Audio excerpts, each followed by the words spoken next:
ശ്രീഗുരോശ്ചരണാംഭോജം യസ്യാം ദിശി വിരാജതേ തസ്യൈ ദിശേ നമസ്കുർമ കായേന മനസാ ഗിരാ.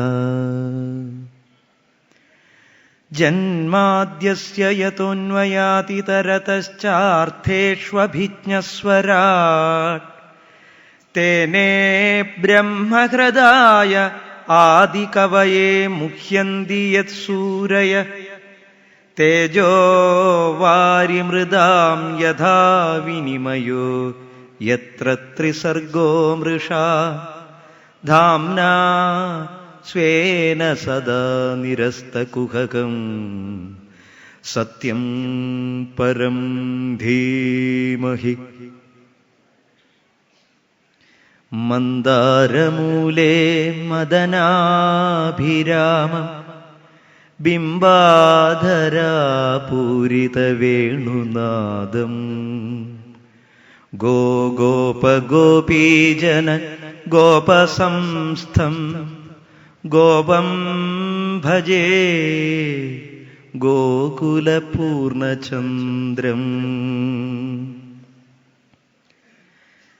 വ്രജേ വസന്തം നവനീതചോരം വ്രജാംഗനാനാം ചതുകൂലചോരം അനേകജന്മാർജിത പാപചോരം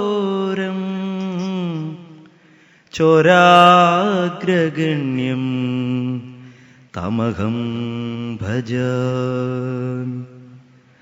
ഓം നമോ ഭഗവതേ വാസുദേവായ. ശ്രീഹരേ പ്രസീദ പ്രസീദ.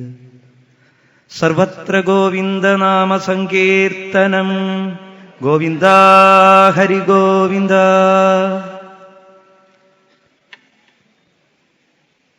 ഭാഗ്യം ചെയ്ത ഭാഗവതപ്രിയരെ, ധന്യതമായിരിക്കുന്ന ഈ 12ാമത് തത്വ സമീക്ഷാ സത്രവേദിയിലെ വളരെ വിശേഷപ്പെട്ടതായ ഒരു സുദിനമാണ് ഇന്ന്. യാതൊന്നാണോ ഭാഗവതകാരൻ ഭാഗവതത്തെ സമീപിക്കുന്ന ഏതൊരു ഭക്തനും ആദ്യമായി ധ്യാനിക്കുന്നത് സത്യം പരം ധീമഹി. ആ സത്യമായ പരം നമുക്കൊക്കെ, യോഗികൾക്ക് മാത്രമല്ല, തപസ്വികൾക്ക് മാത്രമല്ല, സർവ മനുഷ്യ ഹൃദയങ്ങളിലും ധ്യാനിക്കാവുന്ന രീതിയിൽ അവതാരം കൈക്കൊണ്ട മഹത്തരമായ ചരിതം ഇവിടെ പാരായണം ചെയ്യുന്ന സമയമാണ്. ശ്രീകൃഷ്ണ കഥ 3 കൂട്ടരെയാണ് ശുദ്ധീകരിക്കുക എന്ന് പറഞ്ഞുകൊണ്ട് തന്നെയാണ് ശ്രീശുകൻ ഈ കഥ ആരംഭിക്കുന്നത്. വാസുദേവ കഥാ പ്രശ്ന പുരുഷാം സ്ത്രീൻ പുനാതിഹി വക്താരം പൃച്ഛകം ശ്രോതൃ തൽപാദസലിലം യഥാ. ഭഗവാന്റെ പാദതീർത്ഥം എങ്ങനെയാണോ നമ്മയൊക്കെ ശുദ്ധീകരിക്കുന്നത്, അതുപോലെ തന്നെ ഭഗവത് കഥ ചോദിക്കുന്നവനെ, പൃച്ഛകനെ ശുദ്ധീകരിക്കുന്നു. വക്താരം പറയുന്നവനെ ശുദ്ധീകരിക്കുന്നു. ശ്രോതൃൻ ശ്രോതാക്കളെയും ശുദ്ധീകരിക്കുന്നു. ശുദ്ധീകരിക്കുവാനുള്ള ശക്തി കൃഷ്ണകഥകൾക്കുണ്ട്. അതുകൊണ്ട് അല്ലയോ പരീക്ഷിത്തേ, നീയും ഞാനും ഇനി ആചന്ദ്രതാരം നിലനിൽക്കുന്നിടത്തോളം കാലം ഈ ഭാഗവത നൗകയിൽ കയറി അനന്തമായിരിക്കുന്ന ജ്ഞാനസാഗരത്തിൽ നീന്തിത്തുടിക്കുന്ന സകല ശ്രോതാക്കളെയും ഈ പരമ പാവനമായിരിക്കുന്ന കഥ ശുദ്ധീകരിക്കും എന്ന മംഗളത്തോടുകൂടി തന്നെ പരീക്ഷിത്ത് കൃഷ്ണകഥ ആരംഭിച്ചു. പരീക്ഷിത്തിന് കൃഷ്ണകഥ ചൊല്ലിക്കൊടുത്തു. യഥാർത്ഥത്തിൽ ഭാഗവതം ഒരു മൃത്യുഞ്ജയ ഉപനിഷത്താണ് എന്ന് പറഞ്ഞാൽ അത് ഒരിക്കലും അതിശയോക്തിയാവില്ല. മൃത്യുവിനെ തരണം ചെയ്യേണ്ടത് എങ്ങനെ എന്ന് ചോദിച്ചുകൊണ്ടാണ് ഭാഗവതം ആരംഭിച്ചത്. മൃത്യു സമീപസ്ഥനായിരിക്കുന്ന പരീക്ഷിത്താണ് ഈ ചോദ്യം ചോദിച്ചത്. അപ്പോൾ പരീക്ഷിത്തിന് ഭാഗവതം ഉപദേശിച്ചു കൊടുത്തത് മൃത്യുവിനെ മറികടക്കാനുള്ള ഉപായമായിട്ടാണ്. നമ്മളും ഭാഗവതത്തെ സമീപിച്ചിരിക്കുന്നത് അറിഞ്ഞുകൊണ്ടോ അറിയാതെയോ മൃത്യുവിനെ തരണം ചെയ്യാൻ തന്നെയാണ്. ആണോ? ആണെന്ന് ഉറപ്പിച്ച് പറയണമെങ്കിൽ മൃത്യു എന്താണെന്ന് നാം മനസ്സിലാക്കണം. ഞാൻ എന്ന ഈ ബോധം തന്നെയാണ് മൃത്യു. ഈ ശരീരമാണ് ഞാൻ എന്ന വിചാരമാണ് യഥാർത്ഥത്തിലെ മൃത്യു. പരീക്ഷത്തിന് അത് തിരിച്ചറിയാൻ ഇനിയും സമയമെടുക്കും. കൃഷ്ണകഥകൾ കേൾക്കുമ്പോഴും നമുക്ക് ഈ ഞാനെന്ന ഭാവം ഇല്ലാതാവുന്നില്ല. കാരണം മറ്റൊരു പുരാണങ്ങൾക്കും ഇല്ലാത്ത പുരാണ ലക്ഷണങ്ങളിലൊന്നും ഒതുങ്ങാത്തതാണ് യഥാർത്ഥത്തിൽ ഭാഗവതം. അതുകൊണ്ടാണ് ഞാൻ മൃത്യുഞ്ജയോപനിഷത്ത് എന്ന് പറഞ്ഞത്. ആ പറഞ്ഞതിൽ അതിശയോക്തി ആർക്കെങ്കിലും തോന്നുന്നുണ്ടെങ്കിൽ തന്നെ ആ അതിശയോക്തിക്ക് വേണ്ടി തന്നെയാണ് ഞാനത് പറഞ്ഞത് എന്ന് മനസ്സിലാക്കണം. സർഗം, വിസർഗം, വംശം, വംശാനുചരിതം, മന്വന്തരം, ഇങ്ങനെ 5 ലക്ഷണത്തോടു കൂടിയതാണ് പുരാണം. 17 പുരാണങ്ങളും വ്യാസൻ രചിച്ചത് ഈ 5 ലക്ഷണത്തോടു കൂടിയാണ്. ഈ പ്രപഞ്ചം മുഴുവൻ എവിടെ നിന്ന് ആവിർഭവിച്ചു, എങ്ങനെ നിലനിൽക്കുന്നു, എവിടേക്ക് വിലയിക്കുന്നു എന്നത് ഭാരതത്തിലുണ്ടായിട്ടുള്ള എല്ലാ ദർശനങ്ങളിലും ചർച്ച ചെയ്യപ്പെട്ടിട്ടുള്ള ഒരു കാര്യമാണ്. അതിന് പലതരത്തിലുള്ള ഉത്തരങ്ങളും കണ്ടെത്തിയിട്ടുണ്ട്. ഈശ്വരൻ നിർമ്മിച്ചു എന്നും സ്വയം ഉണ്ടായതെന്നും നിഗൂഢമായിരിക്കുന്ന ഏതോ ശക്തിയിൽ നിന്ന് ആവിർഭവിച്ചു എന്നും ഒക്കെ വിശ്വസിച്ചുകൊണ്ട് ദർശനങ്ങൾ പല വഴിക്കായി പിരിഞ്ഞിട്ടുണ്ട്. എല്ലാ ദർശനങ്ങളിലും പറഞ്ഞിരിക്കുന്ന കാരണം എന്താണ് എന്ന് ബോധിപ്പിക്കുകയാണ് ഭാഗവതം ചെയ്തത്. സർഗം എന്ന ലക്ഷണത്തോടു കൂടിയ അധ്യായങ്ങളിലൂടെ സാക്ഷാൽ വിരാട് സ്വരൂപനായിരിക്കുന്ന ഭഗവാൻ അതിനു മുമ്പത്തെ അവ്യക്തത്തിൽ നിന്ന് സ്വയം ഇച്ഛിച്ചു പ്രപഞ്ചമായി പരിണമിക്കാൻ. ഇച്ഛയോടൊപ്പം തന്നെ ഭഗവാൻ തന്നെ പറയുന്നു, എനിക്കൊരു ദോഷമുണ്ട്. ആ ദോഷം വേറൊന്നുമല്ല, ഞാൻ എന്നെ തന്നെ മറയ്ക്കുന്നവനാണ്. സ്വയം എന്നെ തന്നെ മറയ്ക്കുക എന്ന എൻ്റെ ദോഷത്തെ ലോകം വിളിക്കുന്നത് അവിദ്യ എന്നാണ്, മായ എന്നാണ്. അങ്ങനെയുള്ള ആ മായയുടെ ശക്തിയാൽ, മായയുടെ സഹായത്താൽ ഞാൻ സ്വയം ഈ പ്രപഞ്ചമായി പരിണമിച്ചിരിക്കുന്നു എന്ന തത്വമാണ് സർഗം എന്ന ലക്ഷണത്തിൽ നാം കേട്ടത്.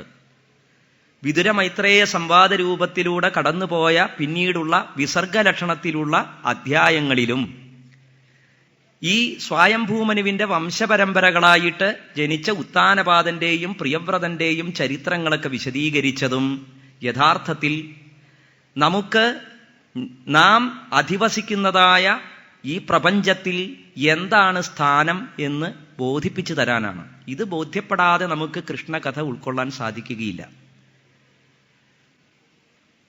ശ്രീമദ് ഭാഗവതാഖ്യോയം പ്രത്യക്ഷ കൃഷ്ണയേവഹി എന്നാണ് ആദ്യമേ തന്നെ പ്രസ്താവിച്ചിരിക്കുന്നത്. ശ്രീകൃഷ്ണ സ്വരൂപമാണ് ഭാഗവതം. ഭഗവാന്റെ അംഗങ്ങളും ഉപാംഗങ്ങളും ഒക്കെയാണ് ഈ ഭാഗവതത്തിലെ അധ്യായങ്ങളും പദങ്ങളും രോമകൂപങ്ങളാകുന്ന പദങ്ങളും ഒക്കെ എന്ന് വിശദീകരിച്ചിട്ടുണ്ട്. അപ്പോൾ പിന്നെ ആദ്യമേ തന്നെ കൃഷ്ണകഥ പറഞ്ഞാൽ മതിയായിരുന്നില്ലേ? എന്തിനാണ് ഈ സർഗവും വിസർഗവും ഒക്കെ പറഞ്ഞത്? വ്യാസൻ 17 പുരാണങ്ങൾ രചിച്ചതുപോലെ പുരാണ ലക്ഷണത്തിൽ ഭാഗവതത്തെ ഒതുക്കണമെന്ന് ആഗ്രഹിച്ചത് കൊണ്ടാണോ ഈ സർഗവിസർഗങ്ങൾ പറഞ്ഞത് എന്ന് സംശയം തോന്നാം.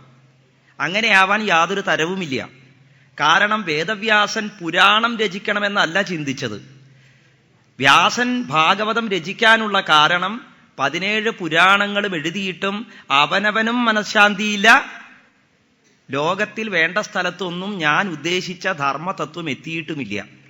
അപ്പോൾ അത് സ്ത്രീകൾക്കും കുട്ടികൾക്കും വേദം പഠിക്കാൻ അർഹതയില്ലെന്ന് വിശ്വസിക്കുന്നവരായ, സ്വയം വിശ്വസിക്കുന്ന, അപകർഷതാബോധത്തിന്റെ പടുകുഴിയിൽ വീണിരിക്കുന്ന മനുഷ്യർക്കുമെല്ലാം ഈ പരമമായിരിക്കുന്ന ജ്ഞാനത്തെ ലഭിക്കണം, പരമമായ ജ്ഞാനത്തിലേക്കുള്ള ധർമ്മമാർഗത്തെ ഉപദേശിച്ചു കൊടുക്കണം എന്ന് ആഗ്രഹിച്ചുകൊണ്ടാണ് വേദവ്യാസൻ ഭാഗവത രചനയ്ക്ക് മുതിർന്നത്. നാരദൻ അത് മനസ്സിലാക്കി പറഞ്ഞുകൊടുത്തത്, അല്ലയോ വേദവ്യാസ, അങ്ങ് ഇതിഹാസമായ മഹാഭാരതം എഴുതി, പുരാണങ്ങൾ എഴുതി, പക്ഷെ അതിലൊന്നും അനുവർണിത, വേണ്ടതുപോലെ കൃഷ്ണചരിതത്തെ വർണ്ണിച്ചില്ല, അതുകൊണ്ട് അങ്ങ് ആ കൃഷ്ണ തത്വത്തെ ലോകത്തിന് പറഞ്ഞു കൊടുക്കൂ എന്ന് പറഞ്ഞിട്ടാണ് ചതുശ്ലോകി ഭാഗവതം ഉപദേശിച്ചു കൊടുത്ത് വേദവ്യാസൻ ആ ഭാഗവത തത്വത്തെ ഹൃദയത്തിൽ സ്മരിച്ച് മഹത്തരമായ 12 സ്കന്ധങ്ങളുള്ള ഭാഗവതമായി എഴുതിയത് എന്ന് നാം കേട്ടു. ഞാൻ ഇത്രയും പറഞ്ഞത് ഇത് നിങ്ങൾ ഇത്രയും ദിവസങ്ങളെ കൊണ്ട് കേട്ടതാണ് എങ്കിലും എൻ്റെ ചോദ്യം ഇതാണ്: വേദവ്യാസൻ ബുദ്ധിപൂർവം ആലോചിച്ച് ചെയ്തതാണോ ഈ ലക്ഷണയുക്തമായിരിക്കുന്ന അധ്യായങ്ങളെ ഭാഗവതമെന്ന പുരാണത്തിൽ സമന്വയിപ്പിച്ചത്? കാരണം സർഗവും വിസർഗവും ഒക്കെ മറ്റു പുരാണങ്ങളിലും പറഞ്ഞിട്ടുണ്ട്, മഹാഭാരതത്തിലും പറഞ്ഞിട്ടുണ്ട്. അപ്പൊ സർഗവും വിസർഗവും ഭാഗവതത്തിൽ പറയുന്നത് ആ സർഗവിസർഗങ്ങൾക്ക് കാരണഭൂതനായിരിക്കുന്ന ഭഗവാനെ കുറിച്ചാണ് ഇനി പാടേണ്ടത്. അപ്പോൾ കൃഷ്ണനും ഈ സർഗവിസർഗങ്ങൾക്ക് കാരണമായിരിക്കുന്ന കാരണതത്വത്തിൻ്റെയും ലക്ഷണം ഒന്നായിരിക്കണം. രണ്ടുപേരും നിർഗുണം, അവ്യക്തം, നിരാകാരം, അനുപമേയം എന്നിങ്ങനെയുള്ളതായ ലക്ഷണങ്ങളിൽ തീർച്ചയായും യോജിക്കുന്നവരായിരിക്കണം കൃഷ്ണ ശബ്ദവും കൃഷ്ണസ്വരൂപവും ബ്രഹ്മഭാവവും. പക്ഷേ അത് പറയുമ്പോൾ തന്നെ ശ്രീശുകൻ വക്താവിനെയും ശ്രോതാവിനെയും ചോദിക്കുന്നവനെയും ശുദ്ധീകരിക്കുന്നു എന്ന് പറയുമ്പോൾ തന്നെ ഈ പറയാൻ പോകുന്ന കാര്യങ്ങൾ ഈ പറഞ്ഞ മുൻ അധ്യായങ്ങളെ 9ാമത്തെ സ്കന്ധം വരെയുള്ള കഥകളെ കേൾക്കാത്ത ഒരാളാണ് ഈ കൃഷ്ണാവതാര കഥ തൊട്ട് കേൾക്കുന്നതെങ്കിൽ സംശയങ്ങൾ വരും. എന്താ സംശയം വരിക? പൂർണ്ണ ബ്രഹ്മ സനാതനമാണ് സാക്ഷാൽ ശ്രീകൃഷ്ണ ഭഗവാൻ എന്ന് പറയുന്നു. ബ്രഹ്മം എന്ന് പറയുന്നത് നമുക്ക് ഇന്ദ്രിയങ്ങളെ കൊണ്ട് ഉൾക്കൊള്ളാൻ സാധിക്കാത്തതാണെന്ന് പറയുന്നു. എന്നാൽ കൃഷ്ണനോ ഇന്ദ്രിയങ്ങളെ കൊണ്ട് ഉൾക്കൊള്ളാവുന്നവനാണ്, ബുദ്ധിക്ക് അനുമാനിക്കാൻ സാധിക്കുന്നവനാണ്, ഉപമിക്കാൻ സാധിക്കുന്നവനാണ്, എല്ലാം കൊണ്ടും നമുക്ക് വാക്കുകൊണ്ട് പ്രകീർത്തിക്കാൻ സാധിക്കാവുന്നവനാണ്. ബ്രഹ്മമോ സംസ്കൃതത്തിലെ 7 വിഭക്തികളാണുള്ളത്. 7 വിഭക്തി അർത്ഥങ്ങളിലും ഉൾക്കൊള്ളാത്തതാണ് യഥാർത്ഥത്തിൽ ബ്രഹ്മം. അതെന്ന് പ്രഥമയ്ക്കർത്ഥം, ദ്വിതീയയ്ക്ക് അതിനെ പുന എന്ന് പറയുന്ന ഓരോരോ വിഭക്തികളെ കൊണ്ടും ബ്രഹ്മത്തെ വിശേഷിപ്പിക്കാൻ ശ്രമിക്കുമ്പോൾ യഥാർത്ഥത്തിൽ യോഗികളൊക്കെ ആകെ പരിഭ്രമിക്കുന്നുണ്ട്. ഇങ്ങനെയൊക്കെ പറഞ്ഞു പോയാൽ ശരിക്കും ബ്രഹ്മത്തെ എങ്ങനെയാണ് പറഞ്ഞു കൊടുക്കാൻ സാധിക്കുക? അതുകൊണ്ട് അവസാനം പറഞ്ഞു എന്ത്? നാരായണീയകാരൻ സൂചിപ്പിച്ചത് തന്നെ, എളുപ്പം പറയാൻ അതാണ് നല്ലത്, അതുകൊണ്ട് അത് പറയാം. അസ്പഷ്ടം ദൃഷ്ടമാത്രേ പുനരുരു പുരുഷാർത്ഥാത്മകം ബ്രഹ്മതത്വം എന്ന് അങ്ങോട്ട് പറഞ്ഞു, എളുപ്പം അവസാനിപ്പിച്ചു. ഇനി അതിൽ കൂടുതൽ അങ്ങോട്ട് വിശദീകരിക്കേണ്ട കാര്യമില്ലല്ലോ. ശങ്കരാചാര്യരാണ് ഈ വേദാന്ത ദർശനങ്ങളിലൂടെ ബ്രഹ്മത്തെ നമുക്ക് മനസ്സിലാക്കി തരാൻ 14 സൂത്രങ്ങളെ വ്യാഖ്യാനിച്ചത്. ആ സൂത്രങ്ങളൊക്കെ ഇപ്പോഴും വ്യാഖ്യാനിക്കപ്പെട്ടുകൊണ്ടേയിരിക്കുമ്പോൾ നമ്മെപ്പോലെയുള്ള സുഹൃതികളായിരിക്കുന്ന ആളുകൾ വളരെ എളുപ്പത്തിൽ ഹേയ് അതിൻ്റെ പിന്നാലെ ഒന്നും പോകണ്ട, യശോദ നന്ദജനായി ജനിച്ച, ദേവകി പുത്രനായി ജനിച്ച ആ കൃഷ്ണന്റെ പാട്ടും പാടി നാമവും ചൊല്ലി നമുക്ക് പറ്റാവുന്നത്രയും ആനന്ദം അനുഭവിച്ച് ഈ ജീവിതം അങ്ങോട്ട് തീർക്കാം എന്ന് എളുപ്പത്തിൽ വിചാരിച്ചിരിക്കുന്നവരാണ്. അത് തെറ്റില്ല. ആ വിചാരത്തിലേക്ക് നമ്മെ എത്തിക്കാൻ തന്നെയാണ് വ്യാസഭഗവാൻ ഭാഗവതം രചിച്ചത്. പക്ഷേ അത്രത്തോളം ആയതുകൊണ്ട് ഭാഗവതം രചിച്ച വ്യാസന്റെ ഉദ്ദേശം പൂർത്തിയാവുന്നില്ല. മൃത്യുഞ്ജയ ഉപനിഷത്താണ് ഭാഗവതമെങ്കിൽ നമുക്ക് മൃത്യുവിനെ ജയിക്കാൻ സാധിക്കണം. മൃത്യുവിനെ ജയിക്കുക എന്ന് പറഞ്ഞാൽ അഹംബോധത്തെ ഇല്ലാതാക്കാൻ സാധിക്കണം. നമ്മിൽ അഹം ഉള്ളിടത്തോളം കാലം മാത്രമേ നമുക്ക് കൃഷ്ണകഥകൾ ആസ്വദിക്കാൻ സാധിക്കൂ. എന്തായാലും അവിടേക്ക് നമുക്ക് പോകാം. അതിനു മുമ്പായി പറഞ്ഞു നിർത്തിയിടത്തു നിന്ന് തുടങ്ങാം. സർഗവും വിസർഗവും പറഞ്ഞു. അത് കഴിഞ്ഞ് നേരെ ഒരു പുരാണ ലക്ഷണങ്ങളിലും പെടാത്തതായ സ്ഥാനം, പോഷണം, ഊതി, മന്വന്തരം എന്നിങ്ങനെ ലക്ഷണങ്ങളോടുകൂടി അധ്യായങ്ങളിലേക്കാണ് നമ്മെ കൂട്ടിക്കൊണ്ടുപോകുന്നത്. അപ്പൊ സ്ഥാനം എന്ന ലക്ഷണത്തോടുകൂടി പഞ്ചമസ്കന്ധത്തിൽ ഈ പ്രപഞ്ചം മുഴുവൻ ഭഗവാനാണ് എന്ന് പറഞ്ഞു തന്നു. അത് മറ്റൊരു പുരാണത്തിലും വിസ്താരമൊക്കെ ഉണ്ടെങ്കിലും ഇങ്ങനെ ഒരു ലക്ഷണയുക്തമായിരിക്കുന്ന വിശേഷണം കാണാൻ സാധിക്കുകയില്ല. പോഷണം എന്നത് ഭക്തന്മാരെയൊക്കെ തന്നെ ഒരിക്കലെങ്കിലും സ്മരിച്ചവരെ തന്നിലേക്ക് ലയിപ്പിക്കുക എന്ന ഭഗവാന്റെ ലീലയാണ് നാം കേട്ടത്. അപ്പോൾ അത്ര കേട്ടപ്പോഴേക്കും പരീക്ഷത്തിന് എന്ത് തോന്നിയിട്ടുണ്ടാവും? ഈ പ്രപഞ്ചത്തിന് മുഴുവൻ ആധാരഭൂതമായിരിക്കുന്ന ആ ഭഗവാൻ വെറുതെ ഇരിക്കുന്നില്ല. ആ തത്വാന്വേഷികളായ ആളുകൾക്ക് ആ തത്വാവബോധം കൊടുക്കുന്നതിന് വേണ്ടി പല പല രൂപത്തിലും ആവിർഭവിക്കുന്നു. അങ്ങനെയാണല്ലോ ഭഗവാന്റെ മകരകുണ്ടലങ്ങളായിരിക്കുന്ന സാഖ്യവും യോഗവും ആ മകരകുണ്ടലങ്ങൾ തന്നെ കപിലാചാര്യനായി അവതരിച്ച് പരമമായ തത്വത്തെ ലോകത്തിന് പകർന്നു കൊടുത്തത് എന്നുള്ള തിരിച്ചറിവിലൂടെയാണ് പരീക്ഷിത്ത് ഇപ്പോൾ പോഷണം എന്ന ലക്ഷണത്തോടുകൂടി അധ്യായത്തിലെത്തിയത്. അവിടെ എത്തിയപ്പോഴെന്തായി? ഏത് ശരീരത്തെ പ്രാപിച്ചാലും ശരി, ആ ഭഗവാനെ എപ്പോഴെങ്കിലുമൊക്കെ ഒരിക്കൽ സ്മരിച്ചിട്ടുണ്ടെങ്കിൽ ആ ഭഗവാനിലേക്ക് ആ വാസനാബലം, ഭക്തി എന്നത് ഒരിക്കലും നശിക്കുന്നില്ല. നമേ ഭക്ത പ്രണശ്യതി, എൻ്റെ ഭക്തന് നാശമില്ല എന്ന് ഭഗവാൻ പ്രതിജ്ഞ ചെയ്തത് നിറവേറ്റാൻ ഭഗവാൻ തന്നെ പരിശ്രമിക്കുന്നു എന്ന് തിരിച്ചറിയുകയാണ്. അത് കഴിഞ്ഞപ്പോഴോ മന്വന്തരം എന്ന ലക്ഷണത്തോടുകൂടിയ അധ്യായത്തിൽ നാം ആദ്യമേ കാണുന്നത് ഒരു ഗജേന്ദ്രനെയാണ്. ആ ഗജേന്ദ്ര ഉപാഖ്യാനം നാം കേട്ടത്, പരീക്ഷിത്ത് കേട്ടത്, നൈമിശാരണ്യത്തിലെ ശൗനകാദ് ഋഷീശ്വരന്മാർ കേട്ടത് എങ്ങനെയാണ് കേട്ടത്? ഒരു ആന തടാകത്തിലിറങ്ങി വെള്ളം കുടിക്കാൻ വിഷമിച്ച് വന്നതാണ്. തടാകത്തിലിറങ്ങി വെള്ളമൊക്കെ കുടിച്ച് തൻ്റെ ഒപ്പമുള്ള പിടിയാനകളോടൊപ്പം സുഖിച്ച് രമിച്ച് അതിൽ കഴിഞ്ഞു. ഒടുവിലതാ കാലിലൊരു മുതല പിടിച്ചു. മുതല പിടിച്ചപ്പോൾ പൂർവജന്മ സ്മരണയുണ്ടായി. ഈശ്വരനെ വിളിച്ചു, നാരായണ അഖില ഗുരു ഭഗവൻ നമസ്തേ എന്ന സർവാശ്രയ ബോധമുണ്ടായി എന്ന് പറഞ്ഞു. ആ കഥ കുറച്ചുകൂടി താത്വികമായിട്ട് ഈ കാലഘട്ടത്തിൽ നമ്മളൊക്കെ വ്യാഖ്യാനിച്ച് കേട്ടിട്ടുണ്ടാവും. എന്താണ്? തടാകമെന്ന് പറഞ്ഞാൽ സംസാരമാണ്. സംസാരമാകുന്ന ഈ തടാകത്തിൻ്റെ മുകളിലുള്ള മനോഹാരിത മാത്രമേ കാണുന്നുള്ളൂ. താമരയൊക്കെ വിടർന്നു നിൽക്കുന്നു, വണ്ടുകൾ മൂളിപ്പാറി പറക്കുന്നു. ഈ മനോഹാരിതയൊക്കെ കണ്ട് അതിലേക്ക് എടുത്ത് ചാടിയ ജീവാത്മാക്കളാണ് നമ്മളൊക്കെ.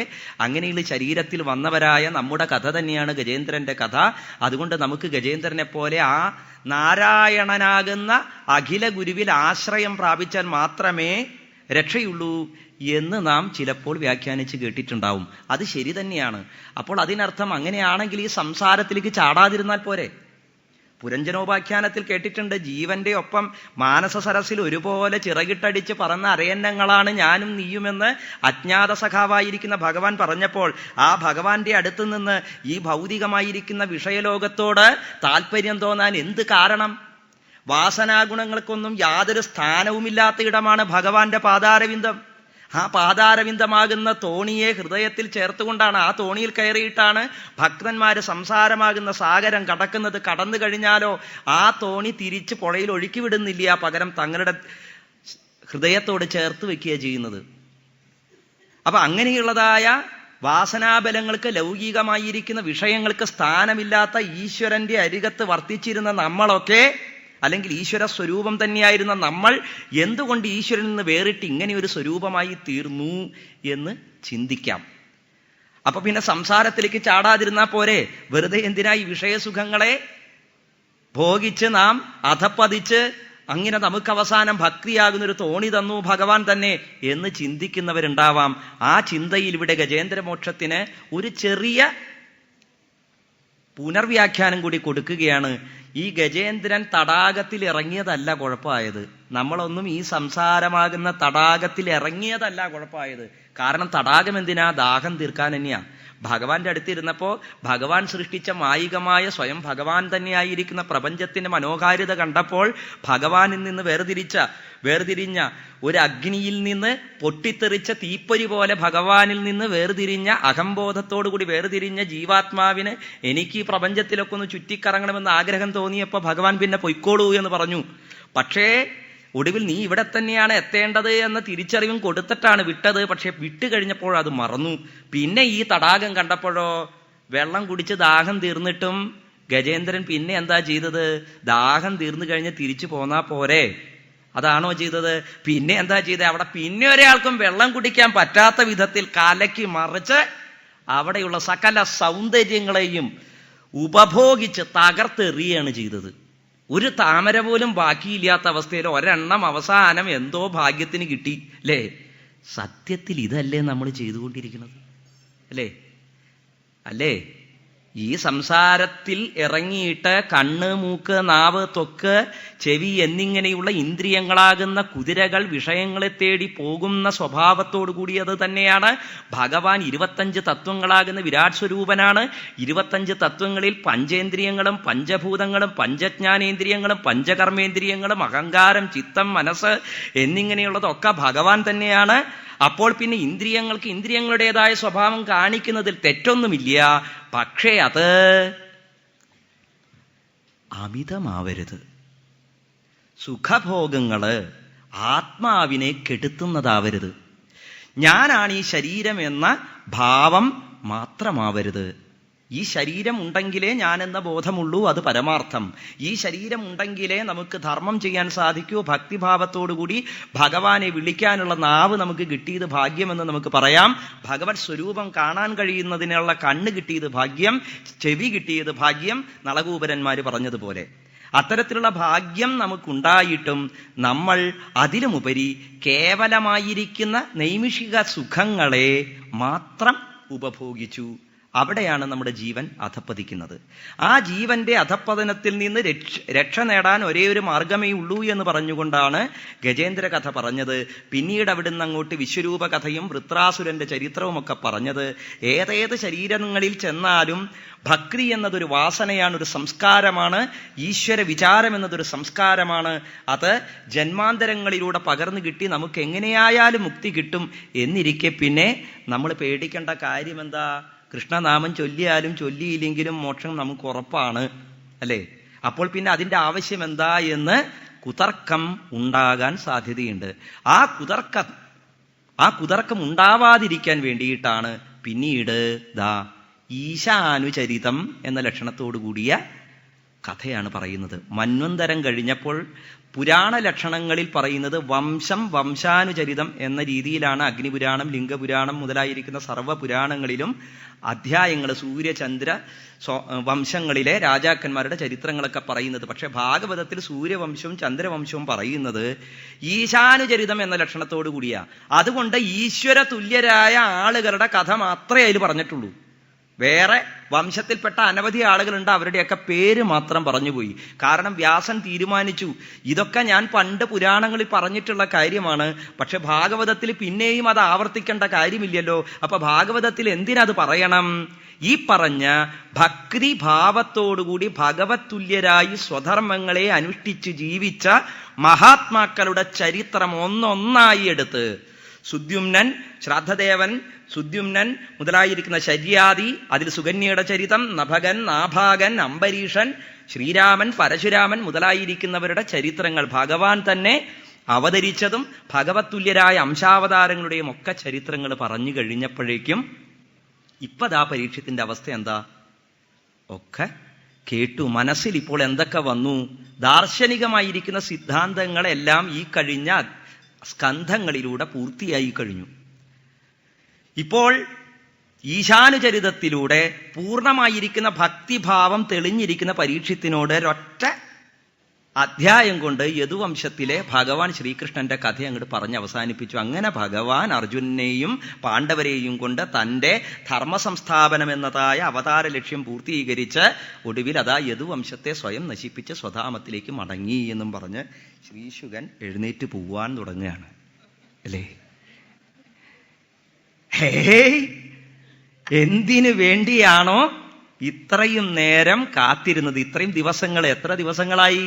3 ദിവസവും, അല്ലേ? ഒരു പകലിന്റെ പകുതിയും കഴിഞ്ഞു. അങ്ങനെയുള്ളതായ 4-ാം ദിവസത്തെ ശ്രീകൃഷ്ണാവതാരം എന്ന് പറയുന്നത് 4 ദിവസം കൊണ്ട് ഭാഗവത് അവസാനിപ്പിച്ച് പോകാൻ തുടങ്ങിയ ശ്രീശുകനെ അവിടെ പിടിച്ചിരുത്തിയത് എന്താണ്? പരീക്ഷത്തിന്റെ ദാഹമാണ്.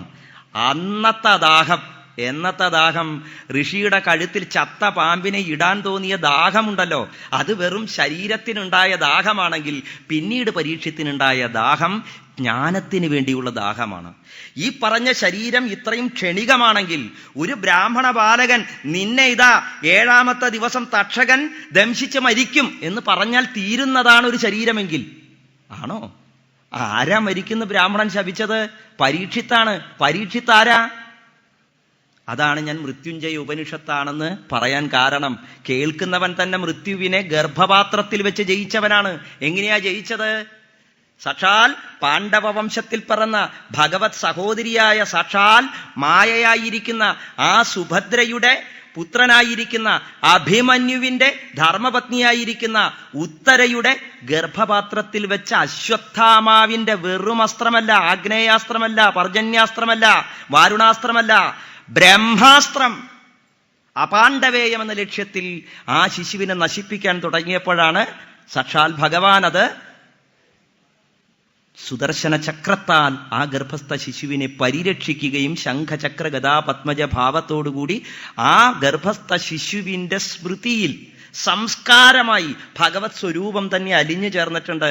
അതുകൊണ്ട് ആ വിഷ്ണുരാധൻ എന്ന പേര് വിഷ്ണുവിനാൽ രക്ഷിക്കപ്പെട്ടവൻ എന്നുള്ളത് കൊണ്ടുണ്ടായി. പക്ഷെ പരീക്ഷിത്ത് എന്ന പേരുണ്ടായത് താൻ എപ്പോഴോ അമ്മയുടെ ഗർഭപാത്രത്തിൽ വെച്ചോ, എപ്പോഴാണെന്നറിയില്ല, ഏതോ ഒരു ആനന്ദം എന്തോ കണ്ടപ്പോൾ, എന്തോ അനുഭവിച്ചപ്പോൾ ഉണ്ടാവുകയുണ്ടായി. അതെവിടെന്ന് കിട്ടും എന്ന് പരീക്ഷിച്ചറിഞ്ഞുകൊണ്ടിരിക്കുന്നവനായതുകൊണ്ട് അദ്ദേഹത്തെ പരീക്ഷിത്തെന്ന് വിളിച്ചതാണ്. അപ്പൊ മൃത്യുവിനെ ജയിച്ച്, ഗർഭപാത്രത്തിൽ വെച്ച് ജയിച്ച് ഭരതവംശത്തിന്റെ കീർത്തിയെ ലോകം മുഴുവൻ പരത്തിക്കൊണ്ട് അങ്ങനെ രാജ്യഭരണം നടത്തിയ പരീക്ഷിത്തിനെ കാട്ടിൽ ചെന്നപ്പോൾ ദാഹിച്ച് വലഞ്ഞൊരു സന്യാസിയോട് വെള്ളം ചോദിച്ചപ്പോൾ സന്യാസി കൊടുത്തില്ല എന്ന കാരണം പറഞ്ഞു കോപം തോന്നിയത്രേ. കോപം എന്ന് പറഞ്ഞാൽ ദാഹം ചെറുനാക്കിൽ നിന്നുണ്ടാവുന്നതാ. ഈ പരീക്ഷിത്തോ കലിയെ തൻ്റെ രാജ്യത്ത് നിന്ന് ആട്ടിയോടിച്ചവനാ. വ്യാസന്റെ കഥയുടെ ആ താത്വികമായിരിക്കുന്ന ഒരു മനഃശാസ്ത്രപരമായിരിക്കുന്ന രീതി നാം ഇവിടെ പഠിക്കേണ്ടതാണ്. വാക്കുകൾക്കുള്ളിൽ ഒളിപ്പിച്ചു വെച്ചിരിക്കുന്ന നിഗൂഢമായിരിക്കുന്ന അർത്ഥങ്ങൾ, സങ്കല്പങ്ങൾ, ചില ചെറിയ മുദ്രകൾ, ആ മുദ്രകളിൽ പോലും മഹത്തരമായ സങ്കല്പങ്ങൾ വ്യാസഭഗവാൻ ഒളിച്ചു വെച്ചിരിക്കുന്നു. വ്യാസഭഗവാൻ ഒരു കവിയല്ല, ഒരു ഋഷിയാണ്. ഋഷി എന്ന് പറഞ്ഞാൽ കഴിഞ്ഞ കാലങ്ങളെയും വരുംകാലങ്ങളെയും ഒക്കെ അറിയാൻ കഴിവുള്ളവൻ, അതീതങ്ങളെയും അനാഗതങ്ങളെയും ഒക്കെ അറിഞ്ഞുകൊണ്ടിരിക്കുന്നവൻ, ഋതത്തെ അറിയുന്നവനാണ് ഋഷി. ഋതം ഈശ്വര താളത്തെ അറിയുന്നവനാണ് ഋഷി. ആ ഈശ്വര താളം ഭാഗവതത്തിലെ ശ്ലോകങ്ങളിലും കഥകളിലും നമുക്ക് കാണാനായിട്ട് സാധിക്കും. അപ്പോൾ ആ പരീക്ഷിത്ത്, കലിയെ തോൽപ്പിച്ച പരീക്ഷിത്ത്, ആ പരീക്ഷത്തിന് ദാഹം വന്നത് ചെറുനാക്കിലൂടെ. ആ ചെറുനാക്കിന് സംസ്കൃതത്തിൽ ഒരു പദമുണ്ട്, സൂന എന്ന്. സൂന എന്ന് പറഞ്ഞാൽ ചെറുനാക്ക് എന്നുകൂടി അർത്ഥമുണ്ട്. ഹിംസാസ്ഥാനം എന്നാണ് വ്യാഖ്യാനത്തിൽ കാണുക. അപ്പോൾ കലിക്ക് ഇരിക്കാൻ കൊടുത്ത സ്ഥാനങ്ങളിൽ ഒന്നാണ് ഈ സൂന എന്നത്. അവിടെ കലിക്ക് ഇരുന്നോളൂ എന്ന് പറഞ്ഞ് പരീക്ഷിത്ത് ഉദ്ദേശിച്ചത് ഹിംസാസ്ഥാനത്തിരുന്നോളൂ, നായാട്ട്, ഹിംസ ചെയ്യുന്ന സ്ഥലങ്ങള്, ബലി കൊടുക്കുന്ന യജ്ഞങ്ങള്, അങ്ങനെയുള്ള സ്ഥലത്ത് കലിക്ക് ഇരുന്നോളൂ എന്ന് പറഞ്ഞിട്ടാ കൊടുത്തത്. പക്ഷെ ഒരർത്ഥം കൂടിയുള്ള കാര്യം, കലി നന്നായി ഉറപ്പിച്ചു വെച്ച് എപ്പോഴാ പറ്റുക അതും ഈശ്വര നിശ്ചയമാണ്. കാരണം കാലത്തെ അതിക്രമിക്കാൻ ആർക്കും സാധിക്കില്ല. കാലം അത് വന്നേ പറ്റൂ. അങ്ങനെ സൂന, ചെറുനാക്കിലൂടെ ദാഹമായി കലി പ്രവർത്തിച്ചു. ആ കലി കൊണ്ടാണ് ഒരു നിമിഷത്തെ കോപമുണ്ടായി എന്ന് പറയുന്നത്. ആ കോപം ഇങ്ങനെയൊരു ഗുരുനിന്ദ ചെയ്യാൻ പരീക്ഷത്തിനെ പ്രേരിപ്പിച്ചു എന്ന് പറയുമ്പോൾ ആ പ്രേരണ കൊണ്ട് ഇത്രയും ചെറിയൊരു അപരാധം, കാരണം ക്രോധം എന്ന് പറയുന്നത് ഒരു ചെറിയ നിമിഷത്തിലുണ്ടാകുന്ന ക്രോധം അത് പൊറുക്കേണ്ടതാണ്. അതുകൊണ്ടുണ്ടായതൊരു ഹിംസയല്ല, വെറും ഒരു ഗുരുനിന്ദയാണ്. അറിവുള്ള ഒരാളെ അപമാനിച്ചു. അറിവുള്ളവൻ അതറിഞ്ഞാൽ അത് തിരുത്തുകയാണ് ചെയ്യുക. അത് തിരുത്താൻ ശ്രമിക്കുന്നുണ്ട് പിന്നീട് മുനി. പക്ഷേ അവിടെ ശപിച്ചത് മുനിയല്ല, മുനി കുമാരനാണ്, ശൃംഗിയാണ് ശപിച്ചത്. ഈ ആരാണോ ചത്തപാമ്പിനെ ഇട്ടത് അയാൾ 7-ാം ദിവസം എനിക്ക് വേണ്ടി അയാളെ തക്ഷകൻ കൊല്ലുമെന്നാണ് പറഞ്ഞത്. അങ്ങനെ അപ്പോൾ പരീക്ഷത്തിനുണ്ടായതിനേക്കാൾ കലി ആർക്കുണ്ടായി? ആ താപസകുമാരനുണ്ടായി. ഇവിടെയാണ് കലി ഉണ്ടായിക്കഴിഞ്ഞാൽ പിന്നെ തടുക്കാൻ സാധിക്കില്ല കലിയുടെ പ്രവർത്തനങ്ങൾ. അവിടെ കലി വന്നു, അതുവരെ കലി ഉണ്ടായിരുന്നില്ല. കൃഷ്ണൻ സ്വധാമത്തിലേക്ക് മടങ്ങിയ അന്ന് മുതൽ കലി പ്രവർത്തിച്ചു എന്ന് പറയുന്നില്ലേ? പക്ഷെ പരീക്ഷത്തിന്റെ കാലത്ത് കുറച്ചു കാലം കലി മാറി നിന്നു. പക്ഷേ ശാപം എന്ന് ലഭിച്ചു, അന്ന് കലി വീണ്ടും വന്നു. അപ്പൊ ഇത്രയും നിസാരമാണോ പരീക്ഷത്തിന്റെ ജീവിതം? ഒരു ബ്രാഹ്മണൻ ശപിച്ചാൽ 7-ാം ദിവസം നശിക്കുന്നതാണ് എന്റെ പ്രാണനെങ്കിൽ പിന്നെ ഞാൻ ഈ ശരീരത്തെയും പ്രാണനെയും കെട്ടിപ്പിടിച്ചിരുന്നിട്ട് എന്ത് കാര്യം? ഞാൻ ഈ രാജവേഷം ധരിച്ചിട്ട് എന്ത് കാര്യം? അതിനേക്കാളും ശ്രേയസ്കരമായത് എന്തോ അതിനെ എനിക്ക് ലഭിക്കണം. ഇനി എനിക്ക് അതിനുള്ള സമയമില്ല എന്ന ഭാവത്തോടു കൂടിയാണ് പരീക്ഷിത്ത് പ്രായോപവേശം ചെയ്തതും. മരണം വരെ എടുക്കുന്ന വ്രതമാണ് പ്രായോപവേശം. അവിടെ അങ്ങനെ ഇരിക്കുന്ന പരീക്ഷത്തിലേക്കാണ് ഈ സച്ചരിത്രങ്ങളൊക്കെ ശ്രീശുകൻ പറഞ്ഞു കൊടുത്തത് എന്ന് ഓർമ്മിക്കണം. മൃത്യുവിനെ ജയിച്ച, ഗർഭപാത്രത്തിൽ വെച്ച് ജയിച്ച ആ പരീക്ഷിത്ത് ഇത്രയും കേട്ട് കഴിഞ്ഞിട്ട് ആ ഭഗവാന്റെ ചരിത്രങ്ങൾ വളരെ ചുരുക്കി പറഞ്ഞ് ശ്രീശുകൻ അങ്ങനെ എഴുന്നേറ്റ് പോയാൽ പോരാ എന്നുള്ളത് കൊണ്ട് പരീക്ഷിത്ത് അവിടെ ചോദിക്കുന്ന ചോദ്യങ്ങൾ പരമപ്രധാനമാണ്. ഞാൻ നല്ലൊരു കേൾവിക്കാരനല്ല എന്നുള്ളത് കൊണ്ടാണോ ഭഗവത് കഥ ഇത്രയും ചുരുക്കി പറഞ്ഞത് എന്നൊരു സംശയം കൊണ്ട് കേട്ട കാര്യങ്ങളൊക്കെ വീണ്ടും എടുത്തു പറയുന്നുണ്ട്. അങ്ങ് വേണ്ടതുപോലെ വംശങ്ങളെയൊക്കെ വർണ്ണിച്ചു, സൂര്യവംശവും ചന്ദ്രവംശവും ഒക്കെ വർണ്ണിച്ചു.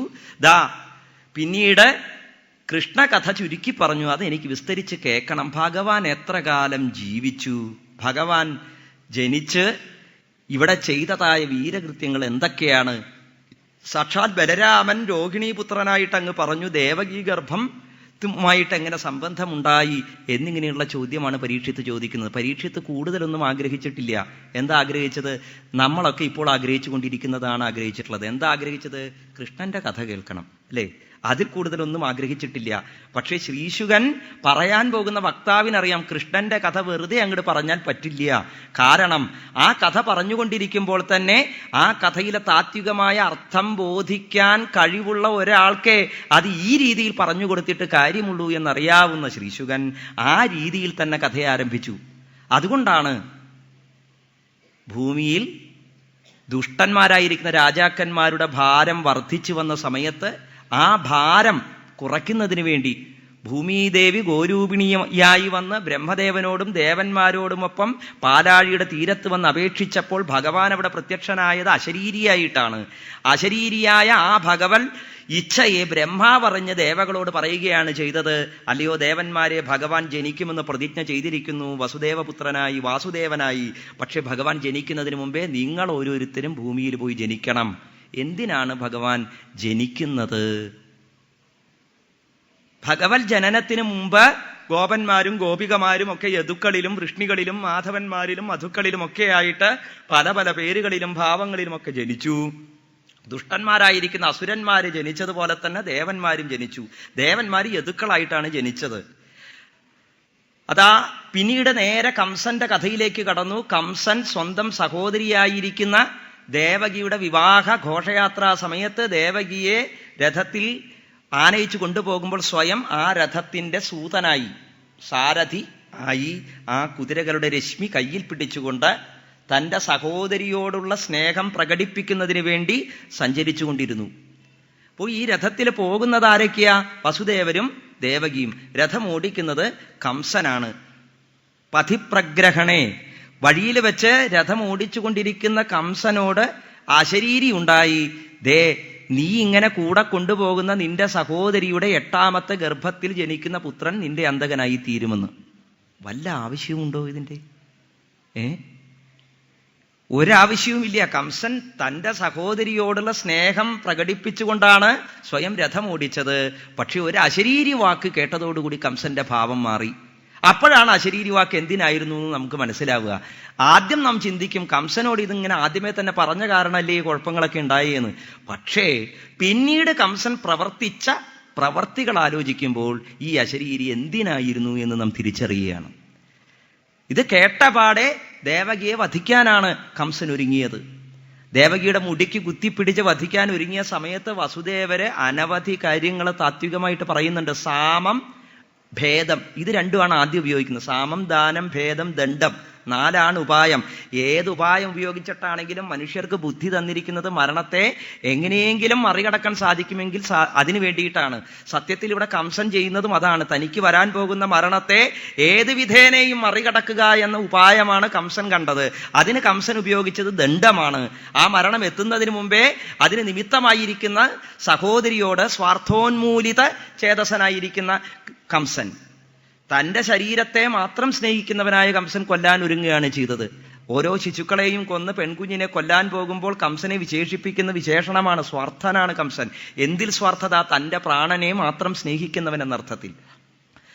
അപ്പോൾ വസുദേവരും തൻ്റെ ധർമ്മപത്നിയായ ദേവകിയെ മരണത്തിൽ നിന്ന് മോചിപ്പിക്കുക എന്ന കാര്യത്തിന് വേണ്ടിയാണ് ഉപായം പ്രയോഗിക്കുന്നത്. ആദ്യം കംസനോട് പറഞ്ഞു, മരണം എന്തായാലും വരും, ഇന്നല്ലെങ്കിൽ അബ്ദങ്ങൾ കഴിഞ്ഞിട്ടായാലും മരണം ഉറപ്പല്ലേ, ജാതസ്യഹി ധ്രുവോ മൃത്യുഹു. ഈ പ്രമാണമൊക്കെ സൂചിപ്പിച്ചുകൊണ്ടാണ് ദർശനം പറയുന്നത്. പക്ഷേ കുട്ടിലബുദ്ധിയായ കംസനുണ്ടോ? മൃത്യുവിൻ്റെയും ആത്മാവിൻ്റെ അനശ്വരതയെയും ദേഹത്തിൻ്റെ നശ്വരതയെയും കുറിച്ച് പറഞ്ഞാൽ ബോധ്യപ്പെടുന്നു. ദേഹേ പഞ്ചത്വമാപന്നേ ദേഹി കർമാനുഗോവശ ദേഹാന്തരം അനുപ്രാപ്യ പ്രാക്തനം ത്യജതേ വപു എന്ന് വസുദേവരുടെ വാക്യത്തില് ജന്മാന്തര രഹസ്യം വളരെ വ്യക്തമായിട്ട് പറയുന്നുണ്ട്. ഒരു ശരീരത്തിൽ നിന്ന് ആത്മാവ് മറ്റൊരു ശരീരത്തിലേക്ക് പ്രവേശിക്കുന്ന സമയത്ത് വെറുതെ ഒറ്റയ്ക്ക് ജീവൻ പോകുന്നില്ല. ഏത് ശരീരത്തിൽ ഇരുന്നു കൊണ്ട് പ്രവർത്തിച്ചിരുന്നുവോ ആ പ്രവർത്തികളുടെ കർമ്മവാസനകൾ കൂടി ജീവനിലേക്ക് ഉൾച്ചേർന്നുകൊണ്ടാണ് അടുത്ത ശരീരത്തെ പ്രാപിക്കുന്നത്. മനുഷ്യർ 2 കാല് നടക്കുന്നത് പോലെ 2 കാലുകൊണ്ട് നടക്കുക അല്ലേ? 2 കാലുകൊണ്ട് നടക്കുമ്പോൾ ചാടി ചാടി നടക്കേണ്ടി വരും. ഒറ്റക്കാലിലും അല്ല നടക്കുന്നത്. ഒരു കാല് വെക്കുമ്പോൾ മറ്റേ കാല് വെച്ച്, ആ കാല് വെക്കുമ്പോൾ അടുത്ത കാല് വെച്ചാണ് നടക്കുന്നത്. ജീവന്റെ ഗതി അങ്ങനെയാ. തൃണജളൂകൈവ, പുല്ലട്ടകൾ സഞ്ചരിക്കുന്നത് പോലെ ഉദാഹരണങ്ങൾ പറഞ്ഞു. അപ്പൊ സത്യത്തിൽ അത്തരത്തിലാണ് ജീവന്റെ ഗതി. ആ ജീവന് ശരീരത്തെ ഉപേക്ഷിക്കാതെ വയ്യ. അതുകൊണ്ട് കംസ, നീ എന്തിനാണ് ഈ സാധുവിനെ വധിക്കുന്നത്? വിവാഹവേളയിൽ സ്വന്തം സഹോദരിയെ വധിച്ചു എന്ന ചീത്തപ്പേര് അങ്ങേക്കുണ്ടാവില്ലേ എന്ന് ചോദിച്ചു കഴിഞ്ഞപ്പോ കംസൻ അപ്പോഴും പടവാളിൽ പിടിമുറുക്കിക്കൊണ്ട് തന്നെയാണ് നിൽക്കുന്നത്. പിന്നെ എന്താ ചെയ്തത്? സാമം കഴിഞ്ഞു, ഭേദവും കഴിഞ്ഞു, ഇനി ദാനമാണ്. ഇവൾക്കുണ്ടാകുന്ന കുട്ടികളെയൊക്കെ ഞാൻ അങ്ങേക്ക് തരാമെന്ന് പറഞ്ഞതോടുകൂടി കംസൻ ശാന്തനായി. പക്ഷെ ഇവിടെ ആലോചിക്കണം, യഥാർത്ഥത്തിൽ ഈ രഥം കംസത്വം എന്ന് പറയുന്നത് ഒരു കഥയിലൂടെ നമുക്ക് പറഞ്ഞു തരുമ്പോൾ ഈ കംസത്വം നമ്മിലും നിലനിൽക്കുന്നു. പലപ്പോഴും നാം നമ്മുടെ ശരീരത്തെ, നമ്മുടെ കേവലമായിരിക്കുന്ന സുഖങ്ങൾക്ക് വേണ്ടി അനശ്വരമായ പലതിനെയും മറന്നുപോകുന്നു. അത്തരത്തിലുള്ളൊരു മൃത്യു എന്ന രോഗം അത് നമ്മെ പിടികൂടിയിട്ടുണ്ട്. നമ്മുടെ ചിന്തകളിൽ പിടികൂടുന്ന ആ മൃത്യു രോഗത്തിൻ്റെ ഒരു സൂചന കൂടി എല്ലാം ഉദാത്തമായിരിക്കുന്നതായ ഒരർത്ഥത്തിലേക്ക് കൂട്ടിക്കൊണ്ടു പോകുന്ന മുദ്രകളായിട്ടാണ് വ്യാസൻ നമുക്ക് കാണിച്ചു തന്നിരിക്കുന്നത്.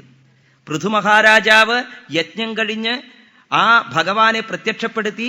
അത് കഴിഞ്ഞ് ഭഗവാൻ അന്തർധാനം ചെയ്യുന്നത് വൈകുണ്ഠലോകത്തേക്കല്ല, പൃഥുവിൻ്റെ ഹൃദയത്തിലേക്കാണ്.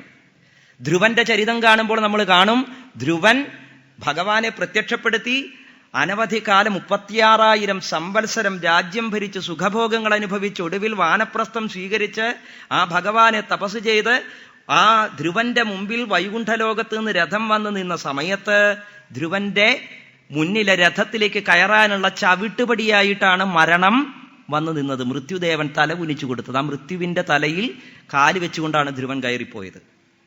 അപ്പോൾ മൃത്യുവിനെ മറികടക്കുക എന്ന, മൃത്യുവിനെ എങ്ങനെ തരണം ചെയ്യാം? ഈശ്വരൻ ഹൃദയത്തിൽ നിറഞ്ഞാൽ മാത്രമേ മരണത്തെ നമുക്ക് അതിജീവിക്കാനായിട്ട് സാധിക്കൂ. മരണം എന്നതോ സ്വാർത്ഥമായ ചിന്തയാണ്. ഞാൻ എന്ന ഭാവം, എന്നിൽ ഈ ശരീരമാണ് ഞാൻ, ഇതിനപ്പുറം ഒന്നുമില്ല. അതാണ് കംസത്വം എന്ന് പറയുന്നത്. കം എന്ന് പറഞ്ഞാൽ ശരീരം എന്നാണ് അർത്ഥം. ഹംസത്വം എന്ന് പറഞ്ഞാൽ എന്താ? സോഹം, യാതൊന്നുണ്ടോ ആ പരമതത്വം ഞാനാണ് എന്ന തിരിച്ചറിവ് നേടിയവരാണ് ആര്? പരമഹംസന്മാർ. സോഹം സഹ അഹം, അത് ഞാൻ തന്നെ, ഞാൻ ആ പരമതത്വം തന്നെ എന്നുള്ളതായ അനുധ്യാസനാദികളിലൂടെ ആ സാരൂപ്യമാകുന്ന ആനന്ദത്തെ അനുഭവിച്ചവരാണ് ഹംസന്മാർ, പരമഹംസന്മാർ. കംസന്മാരോ ഈ ശരീരമാണ് ഞാൻ, ഞാൻ ശരീരമാണ് എന്ന തിരിച്ചറിവിൽ നിലനിൽക്കുന്നവര്. അത്തരത്തിലുള്ള ഒരു കംസന്റെ കയ്യിൽ രഥം കൊടുത്താൽ എന്താവും സ്ഥിതി? രഥം എന്താ? ആത്മാനം രഥിനം വിദ്ധി ശരീരം രഥമേവച ബുദ്ധിം തു സാരഥിം വിദ്ധി മനഃപ്രഗ്രഹമേവ ച ഇന്ദ്രിയാണി ഹയാനാകുർ വിഷയാംസ്തേഷു ഗോചരാൻ. അല്ലേ? ഈ ശരീരമാകുന്ന രഥം, ആ രഥത്തിൽ സഞ്ചരിക്കുന്ന രഥിയാണ് നാം ആകുന്ന ആത്മാവ്. അങ്ങനെയുള്ളതായ ആത്മാവ് രഥത്തിൽ സഞ്ചരിച്ചു കൊണ്ടിരിക്കുന്ന സമയത്ത് ആ ജീവന് എപ്പോഴും ഒപ്പമുള്ള ഒരാളാണ് ആര്? ജീവന്റെ ഭാര്യ എന്ന് പറഞ്ഞ് കാണുന്നതൊക്കെ ആരെയാണ്? പുരാണം ഭാഗവതത്തിലെ എല്ലാ കഥകളിലും പുരഞ്ജനോപാഖ്യാനം, വാചക്കൂടം എന്ന് പറയുന്ന ഹര്യശ്വന്മാർക്കും ശബളശ്വന്മാർക്കും നാരദ മഹർഷി ഉപദേശിച്ചു കൊടുക്കുന്ന സ്ഥലത്ത് നിങ്ങൾ കേട്ടിട്ടുണ്ട്, അകത്ത് കിടന്നാൽ പുറത്ത് കിടക്കാൻ കഴിയാത്ത ഗുഹയായി മോക്ഷത്തെയും എപ്പോഴും വേഷം മാറി നടക്കുന്നതായ ഒരു വേശിയും ആ വേശിയുടെ ഭർത്താവ് എന്ന് പറഞ്ഞിട്ടാണ് ബുദ്ധിയെയും ജീവനെയും നമുക്ക് കാണിച്ചു തരുന്നത് വാചക്കൂടത്തിൽ. അതേപോലെ തന്നെ പുരഞ്ജനോപാഖ്യാനത്തിലും ആ പുരഞ്ജനൻ എന്ന് പറയുന്നതായ രാജാവ് ചെന്ന് പെടുന്നത് നവദ്വാരങ്ങളുള്ള ശരീരത്തിലെ പുരഞ്ജനിയായിരിക്കുന്ന ബുദ്ധിയായിരിക്കുന്ന ആ നാരിയുടെ മുമ്പിലാണ്. അപ്പോൾ ഭാര്യ എന്ന സങ്കല്പം കൊണ്ട് വ്യാസൻ എപ്പോഴും ബുദ്ധി എന്ന രീതിയിലാണ് നമ്മളോട് പറഞ്ഞു തന്നിരിക്കുന്നത്. എങ്ങനെയുള്ള ബുദ്ധി? ശരീരത്തിന് അധീനമായിരിക്കുന്ന ബുദ്ധി എന്നേ അർത്ഥമുള്ളൂ. അത്തരത്തിലുള്ളതായ ബുദ്ധിയും ജീവനും രഥത്തിൽ സഞ്ചരിച്ചു കൊണ്ടിരിക്കുമ്പോൾ ആ രഥത്തെ ഓടിക്കുന്നത് കംസനാണെങ്കിലോ അവിടെ കംസത്വത്തിനും ബുദ്ധി എന്ന സങ്കല്പമുണ്ട്. കാരണം സാരഥിയായിരിക്കുന്ന ബുദ്ധിയാണ്. അവിടെ യഥാർത്ഥ ബുദ്ധിയല്ല സാരഥിയായിരിക്കുന്നത്, കംസനാണ് സാരഥിയായിരിക്കുന്നത്. കുടില ബുദ്ധിയാണ് സാരഥിയായിരിക്കുന്നത്, സ്വാർത്ഥ ബുദ്ധിയാണ് സാരഥിയായിരിക്കുന്നത്. അങ്ങനെയുള്ള സാരഥി ആ രഥം ജീവനാകുന്ന ആത്മാവിനെയും വഹിച്ചുകൊണ്ട് ശരീരമാകുന്ന രഥം ഓടിച്ചാൽ എന്താവും സ്ഥിതി? ഇത് തന്നെയാ സംഭവിക്കുക. ആ ബുദ്ധി തന്നെ ജീവനെ വധിക്കും, കുടില ബുദ്ധി തന്നെ ജീവനെ വധിക്കും.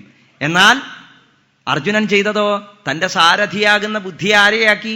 സാക്ഷാൽ ഭഗവാനെ, ഈശ്വരനെ ബുദ്ധിയാക്കി. ബുദ്ധിയിൽ ഈശ്വരനെ നിറച്ചു. അതുകൊണ്ട് ശ്രേയസ്സുണ്ടായി. എന്തൊക്കെ മുമ്പിൽ പ്രതിബന്ധങ്ങൾ വന്നപ്പോഴും അതിനെ മുഴുവൻ തരണം ചെയ്യാനായിട്ട് സാധിച്ചു. അപ്പോൾ നമ്മുടെ ബുദ്ധിയിൽ ഈശ്വരനെ നിറയ്ക്കുക, ആ ഈശ്വരനെ നിറച്ച ബുദ്ധി പറഞ്ഞു തരുന്ന തത്വവിചാരം എന്ന് പറയുന്നത് അതാണ്. ബുദ്ധിയെ അതിനു വേണ്ടി അഭ്യസിപ്പിക്കലാണ് തത്വവിചാരം. ഏത് പുരാണത്തിലൂടെയും ഏത് ഉപനിഷത്തിലൂടെയും ഏത് വേദാന്ത തത്വങ്ങളിലൂടെയും കടന്നു പോകുന്നത് ബുദ്ധിക്ക് ഈ അഭ്യാസം കൊടുക്കുന്നതിന് വേണ്ടിയാ. ശരി തെറ്റ് ഏത് എന്ന് തിരിച്ചറിയാൻ നേരിട്ട് ശരി തെറ്റ്, ഇന്നത് ശരി ഇന്നത് തെറ്റ് എന്ന് പറഞ്ഞു കൊടുത്താൽ പോരെ. പക്ഷെ ബുദ്ധി അനുസരിക്കില്ല. കാരണം ഇത് ശരിയാണ് എന്ന് പറയുമ്പോഴേക്കും അതെങ്ങനെ ശരിയാവുമെന്ന് ബുദ്ധി ചോദിക്കും. ഇത് തെറ്റാണെന്ന് പറയുമ്പോഴേക്കും അതെങ്ങനെ തെറ്റാവുമെന്ന് ബുദ്ധി ചോദിക്കും. കാരണം ബുദ്ധിക്ക് അങ്ങനെ ഒരു പ്രത്യേകതയുണ്ട്. അത്തരത്തിലുള്ളതായ ആ ബുദ്ധിയെ ബുദ്ധി അറിയാതെ തന്നെ ശരി തെറ്റുകൾ ഏത് എന്ന് സ്വയം ബോധിപ്പിക്കുന്ന ഒരു പ്രത്യേകമായിരിക്കുന്ന ഒരു യജ്ഞമാണ് യഥാർത്ഥത്തിൽ ഈ തത്വവിചാരം എന്ന് പറയുന്നത്. അങ്ങനെയുള്ള വിചാരത്തിലൂടെ കടത്തിവിടുകയാണ് യഥാർത്ഥത്തിൽ വ്യാസൻ നമ്മളെയും ചെയ്യുന്നത്. കാരണം പിന്നീട് കാണുന്നതോ മക്കളെയൊക്കെ തരാമെന്ന് പറഞ്ഞിട്ട് വസുദേവര് ചിന്തിക്കുന്ന ഒരു കാര്യമുണ്ട്.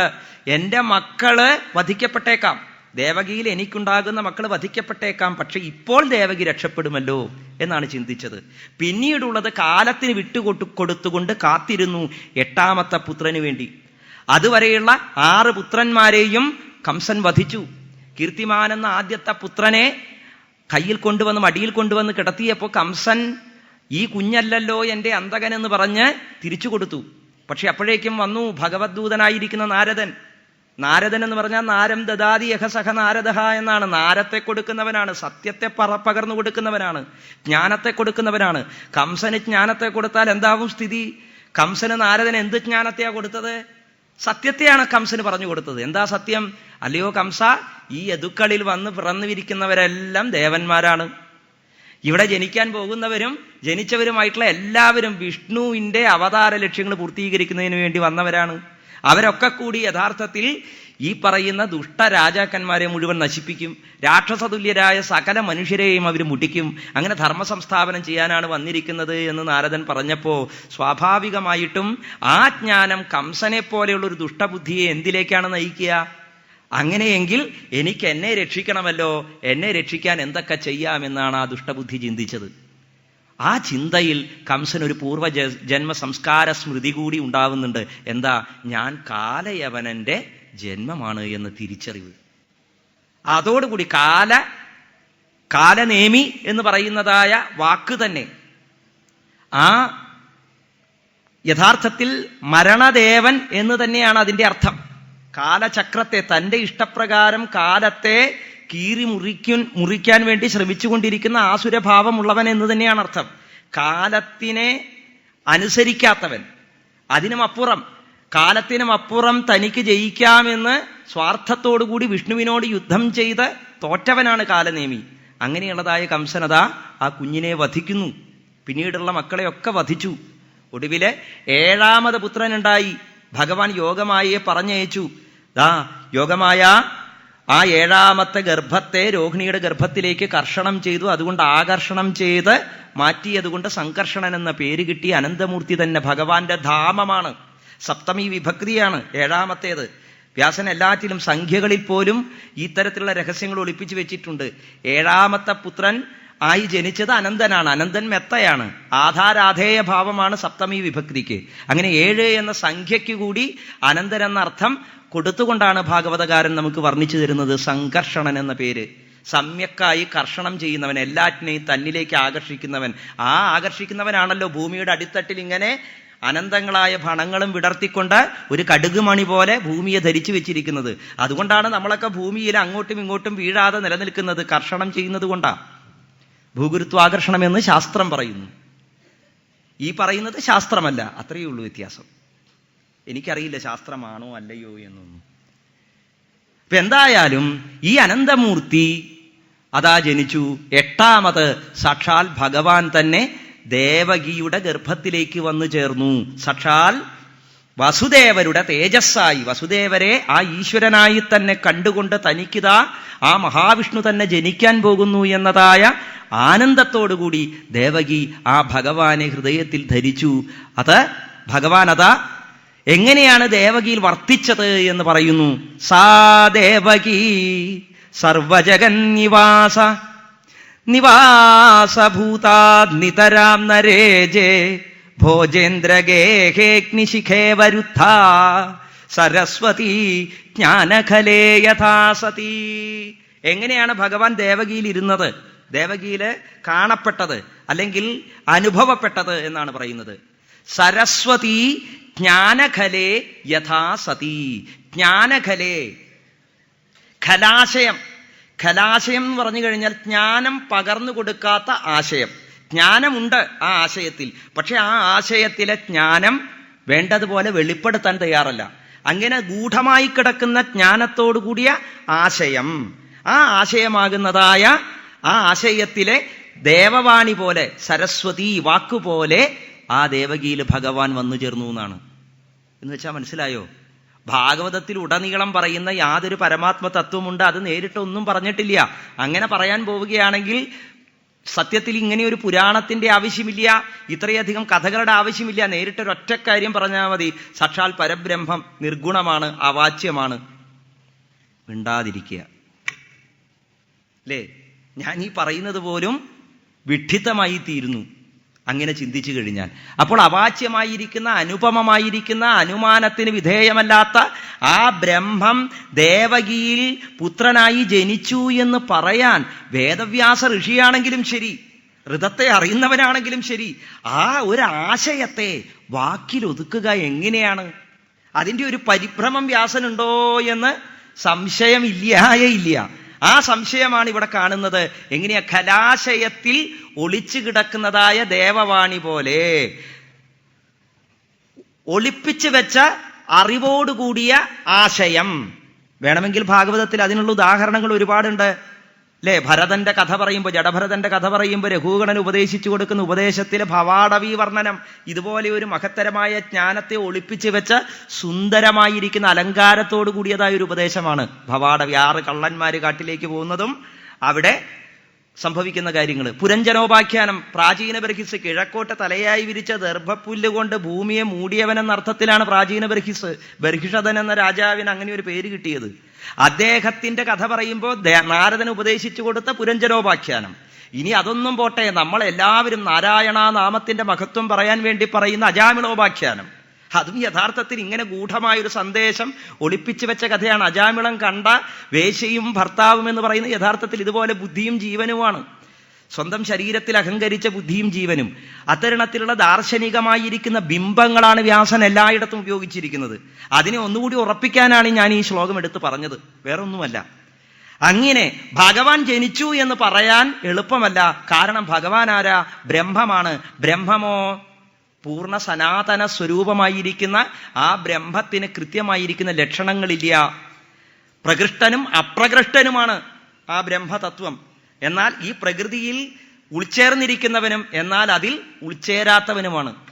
ഈ പ്രകൃതി തന്നെ ഏതിൽ നിന്നുണ്ടായോ അങ്ങനെയുള്ളതായ ആ കാരണസ്വരൂപമായിരിക്കുന്ന ഭഗവാൻ ജനിച്ചു എന്ന് പറയാൻ ഉരുമ്പെട്ടില്ല. പകരം ഒരു കുടത്തിലെ ദീപം പോലെ ആ പ്രകാശം ദേവകയിൽ കാണുമാറായി. അത്രമാത്രമാണ് പറഞ്ഞത്. അത് കംസൻ കണ്ടു ഭഗവാനെ. അപ്പൊ എങ്ങനെയാണ് നമുക്ക് മനസ്സിലാക്കാൻ സാധിക്കുക? എല്ലാ ഗുണങ്ങൾക്കും ഇരിപ്പിടമാണ് ഭഗവാൻ. ഇന്ദ്രിയങ്ങളും അവ്യക്തത്തിൽ നിന്ന് ഈ പറഞ്ഞതായ അഹങ്കാരം മുതലായിരിക്കുന്ന തത്വങ്ങളായി സ്വയം വിരാട്ടായി വിരാജിച്ച ഭഗവാനെ നമുക്കറിയാൻ സാധിക്കുന്നത് ഗുണത്തിലൂടെയാണ്.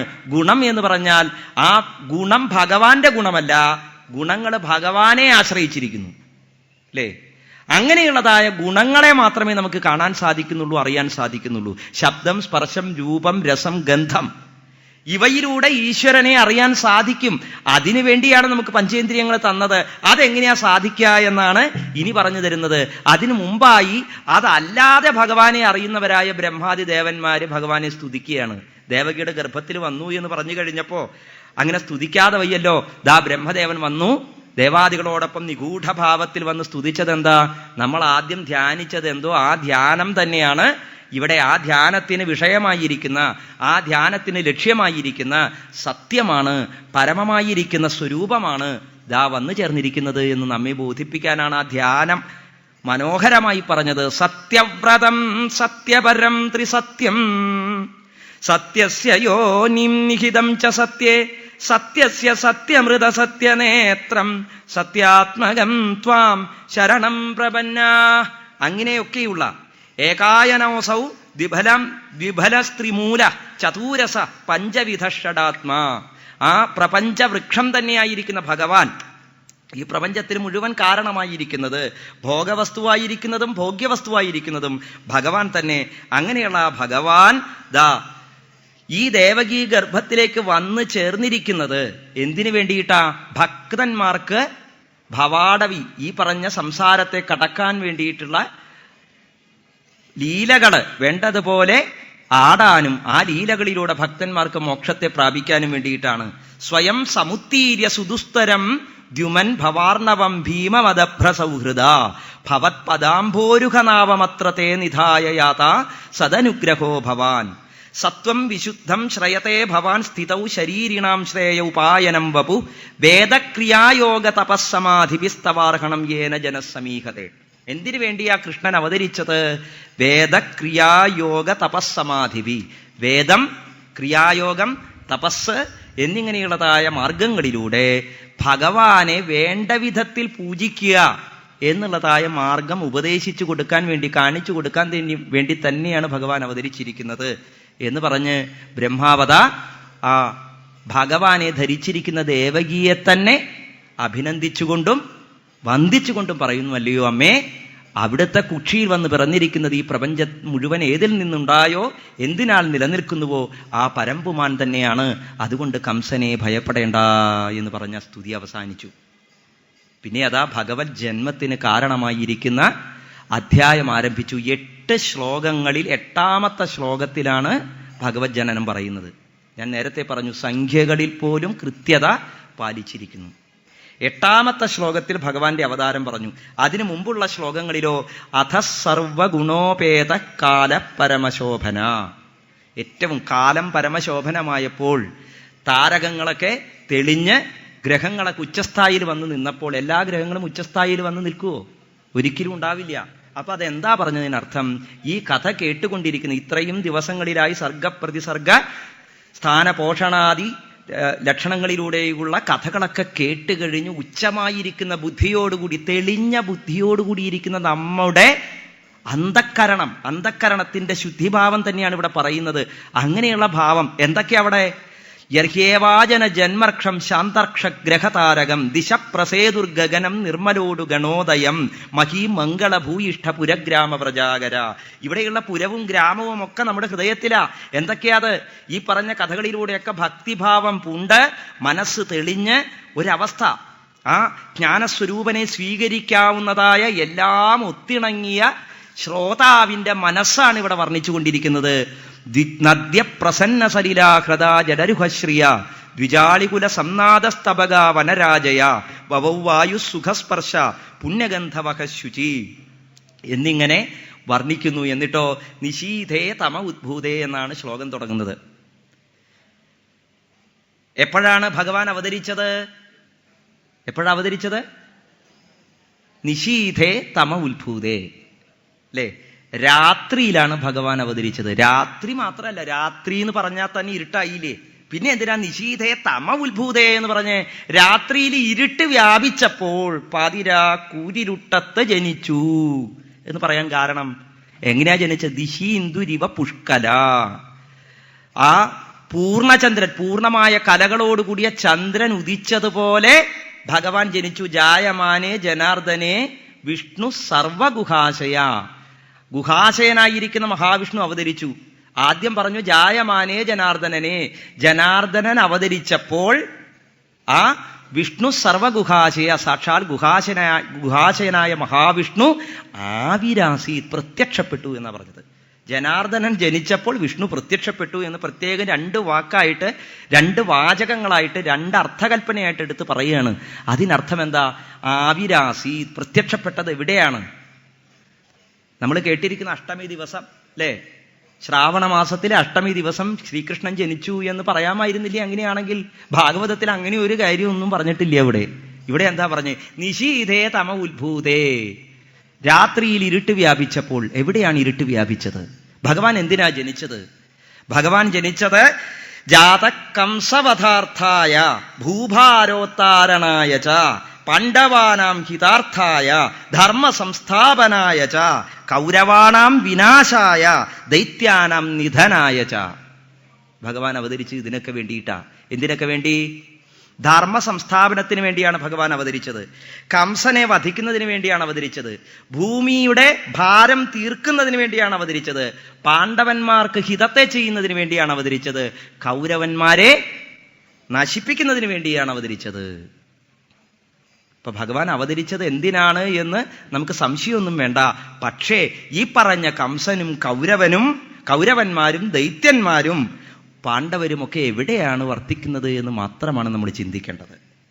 കംസൻ നമ്മുടെ ഉള്ളിലാണ്. ദുര്യോധനൻ, ദുശാസനൻ മുതലായിരിക്കുന്ന, ശകുനി മുതലായിരിക്കുന്ന സകല കൗരവ ദുഷ്ടബുദ്ധികളും നമ്മുടെ തന്നെ ഉള്ളിലാണ്, അല്ലേ? അധർമ്മം, ആ അധർമ്മത്തിന്റെ മൂല കാരണമായിരിക്കുന്ന ഭോഗതൃഷ്ണകൾ മുഴുവൻ നമ്മുടെ ഉള്ളിലാണ്. പാവം പരീക്ഷത്തിനൊരു ദാഹം തോന്നിയപ്പോൾ ഇത്രയേ ചെയ്തുള്ളൂ. നമ്മൾ എന്തൊക്കെ ചെയ്യുന്നു? അപ്പോൾ പിന്നെ കൃഷ്ണൻ എവിടെയാണ് അവതരിക്കേണ്ടത്? എവിടെയാണ് ഇരുട്ട് വ്യാപിച്ചിരിക്കുന്നത്? ഈ കലികാലത്തിൽ നാം ഓരോരുത്തരുടെയും മനസ്സിലാണ് ഇരുട്ട് വ്യാപിച്ചിരിക്കുന്നത്. തമസ്, പരമമായിരിക്കുന്ന ആ മഹാതത്വത്തിലേക്ക് മനസ്സിനെ നയിക്കുക എന്ന് പറഞ്ഞതിനർത്ഥം കുന്തിദേവി പറഞ്ഞത് തന്നെയാണ്. സ്നേഹപാശം ഇമം ചിന്തി, സ്നേഹപാശത്തെ പൊട്ടിച്ചെറിയൂ ഭഗവാനെ എന്ന് പറഞ്ഞാൽ അതിനർത്ഥം സ്നേഹം മോശമാണ് എന്നല്ല. ആ സർവചരാചരങ്ങളെയും സ്നേഹിക്കാനുള്ളതായ മനസ്സ് നമുക്ക് ആർക്കുമില്ല, പ്രത്യേകിച്ച് കലികാലത്തിൽ ഉണ്ടാവുകയില്ല. അപ്പൊ എന്ത് വേണം? സർവചരാചരങ്ങളിലും വർത്തിക്കുന്നവനായ ആ വിശ്വൈക ശില്പിയിലേക്ക് പ്രേമഭാവം ഒഴുകിച്ചെന്നാലോ എല്ലാറ്റിലും ഈശ്വരനെ കാണാനുള്ള അഭ്യാസമാണത് ഭക്തി എന്ന് പറയുന്നത്. ഇത് നിരോധം എന്ന ലക്ഷണത്തിലാണ് ഭഗവന്റെ അവതാരം പറയുന്നത്. ഘോഷയാത്ര ഇവിടെ എത്തിക്കഴിഞ്ഞാൽ നമുക്ക് ആ ശ്ലോകം വായിക്കാം. അതിനു മുമ്പ് ഒന്ന് രണ്ട് കാര്യം കൂടി പറയട്ടെ. ഇത് നിരോധം എന്ന ലക്ഷണത്തിന്റെ ആദ്യത്തെ ആ അധ്യായങ്ങളിൽ ആ താമസ നിരോധ പ്രകരണത്തില് ഭഗവാൻ ദേവകി പുത്രനായി അവതരിക്കാനുള്ള നിമിത്തത്തെ പറഞ്ഞ് അവതാരം പറഞ്ഞു. അത് കഴിഞ്ഞാൽ പിന്നെ തുടങ്ങുന്നത് എന്താ? ഭഗവാന്റെ അവതാര ലീലകളാണ്, ബാലലീലകള്. അനവധി തരത്തിലുള്ള വൃന്ദാവനത്തിലും ഗോകുലത്തിലും മധുരയിലും ഒക്കെ ആടിയ ഭഗവത് ലീലകൾ പറഞ്ഞു. എല്ലാം കഴിഞ്ഞ് സ്വധാമ ഗമനത്തോടുകൂടി ഈ ദശമം അവസാനിക്കുന്നതോടുകൂടി നമ്മുടെ അവസ്ഥ എന്താ? ഈ ദശമം എന്ന് പറയുന്നതായ സ്കന്ധത്തിന്റെ ലക്ഷണം നിരോധമാണ്. നിരോധം എന്ന് പറഞ്ഞാൽ എന്താ അർത്ഥം? നമുക്ക് ഇന്നേ വരെയും പറ്റാത്തൊരു കാര്യമാണ്. സത്യത്തിൽ ഇവിടെ എല്ലാവരും ഇത്രയും ബഹുമാനത്തോടുകൂടി നടുനിവർത്തി ഇരിക്കുന്നത് യഥാർത്ഥത്തിൽ ഇത്രയും കാലത്തെ ഈ സത്രത്തിന്റെ മഹത്തരമായ ഒരു മര്യാദ സംസ്കാരം കൊണ്ട് മാത്രമാണ്, അല്ലേ? മറ്റൊരു വേദിയിലാണെങ്കിൽ നിങ്ങൾ എങ്ങനെയൊക്കെ ഇരിക്കുമെന്ന് എനിക്ക് കൃത്യമായിട്ട് അനുഭവമുള്ളത് കൊണ്ട് ഞാൻ ഒന്നൊന്നായി എടുത്തു പറയുന്നില്ല. അപ്പോൾ തീർച്ചയായും നമ്മുടെ മനസ്സെങ്ങനെയാണ്? കണ്ണ് അവിടേക്ക് പോകുന്നു, ചെവി ഇവിടേക്ക് പോകുന്നു, നാവ് അവിടേക്ക് പോകുന്നു, മൂക്ക് ഇവിടേക്ക് പോകുന്നു. ഇങ്ങനെ യാതൊരു തരത്തിലും നിയന്ത്രണമില്ലാത്ത, കംസന്റെ കയ്യിൽ കടിഞ്ഞാണേൽപ്പിച്ച കുതിരകളെ പൂട്ടിയ രഥമാകുന്ന ഈ ശരീരത്തിലിരിക്കുന്ന നാം യഥാർത്ഥത്തിൽ നിരോധാവസ്ഥയിൽ കൃഷ്ണ കഥകൾ മുഴുവൻ കൃഷ്ണനിലേക്ക് മാത്രം മനസ്സർപ്പിച്ചിരുന്നു. കൃഷ്ണ കഥകളൊക്കെ കേട്ടു. അവിടെ നിന്നാ മതിയോ? എൻ്റെ ചോദ്യം അതാണ്. നിരോധത്തിൽ കൃഷ്ണനിൽ നിന്നാൽ മതിയോ നിങ്ങളുടെ മനസ്സ്?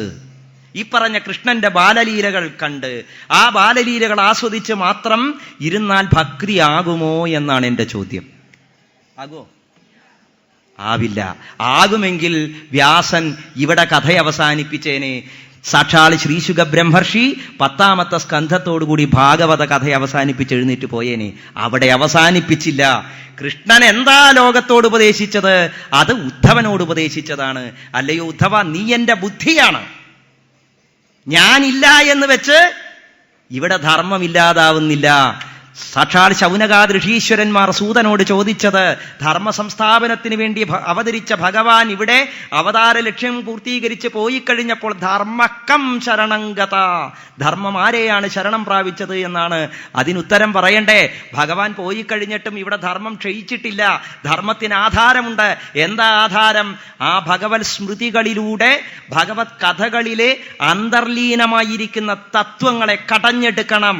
ഉള്ളിലുള്ളതായ അസുരന്മാരും ദേവന്മാരും രണ്ട് ഭാഗത്ത് നിൽക്കട്ടെ. ഹൃദയമാകുന്ന മന്ധരപർവ്വതത്തിൽ ചുറ്റിക്കിടക്കട്ടെ ഭോഗതൃഷ്ണകളാകുന്നതായ വാസുകി. എന്നിട്ടങ്ങനെ മഥനം ചെയ്യട്ടെ. അന്ധക്കരണത്തിൽ മഥനം ചെയ്ത് അതിനുള്ളിൽ നിന്ന് തത്വമാകുന്നതായ ആ അമൃതം ഉയർന്നു വരണം. അത് ഉയർന്നു വരുമ്പോഴാണ് ഇത് മൃത്യുഞ്ജയോപനിഷത്താവുക. അല്ലെങ്കിൽ ഇത് മൃതസഞ്ജീവനിയാവുകയില്ല. ഇത് സഞ്ജീവനി യോഗമാണ്. ധ്രുവൻ ഏതൊരു മരണദേവന്റെ ശിരസിൽ ചവിട്ടി വൈകുണ്ഠലോകത്തിലേക്ക് കയറിപ്പോയി എന്ന് ഉറക്കെ വേദവ്യാസൻ ഗർജിച്ചുവോ?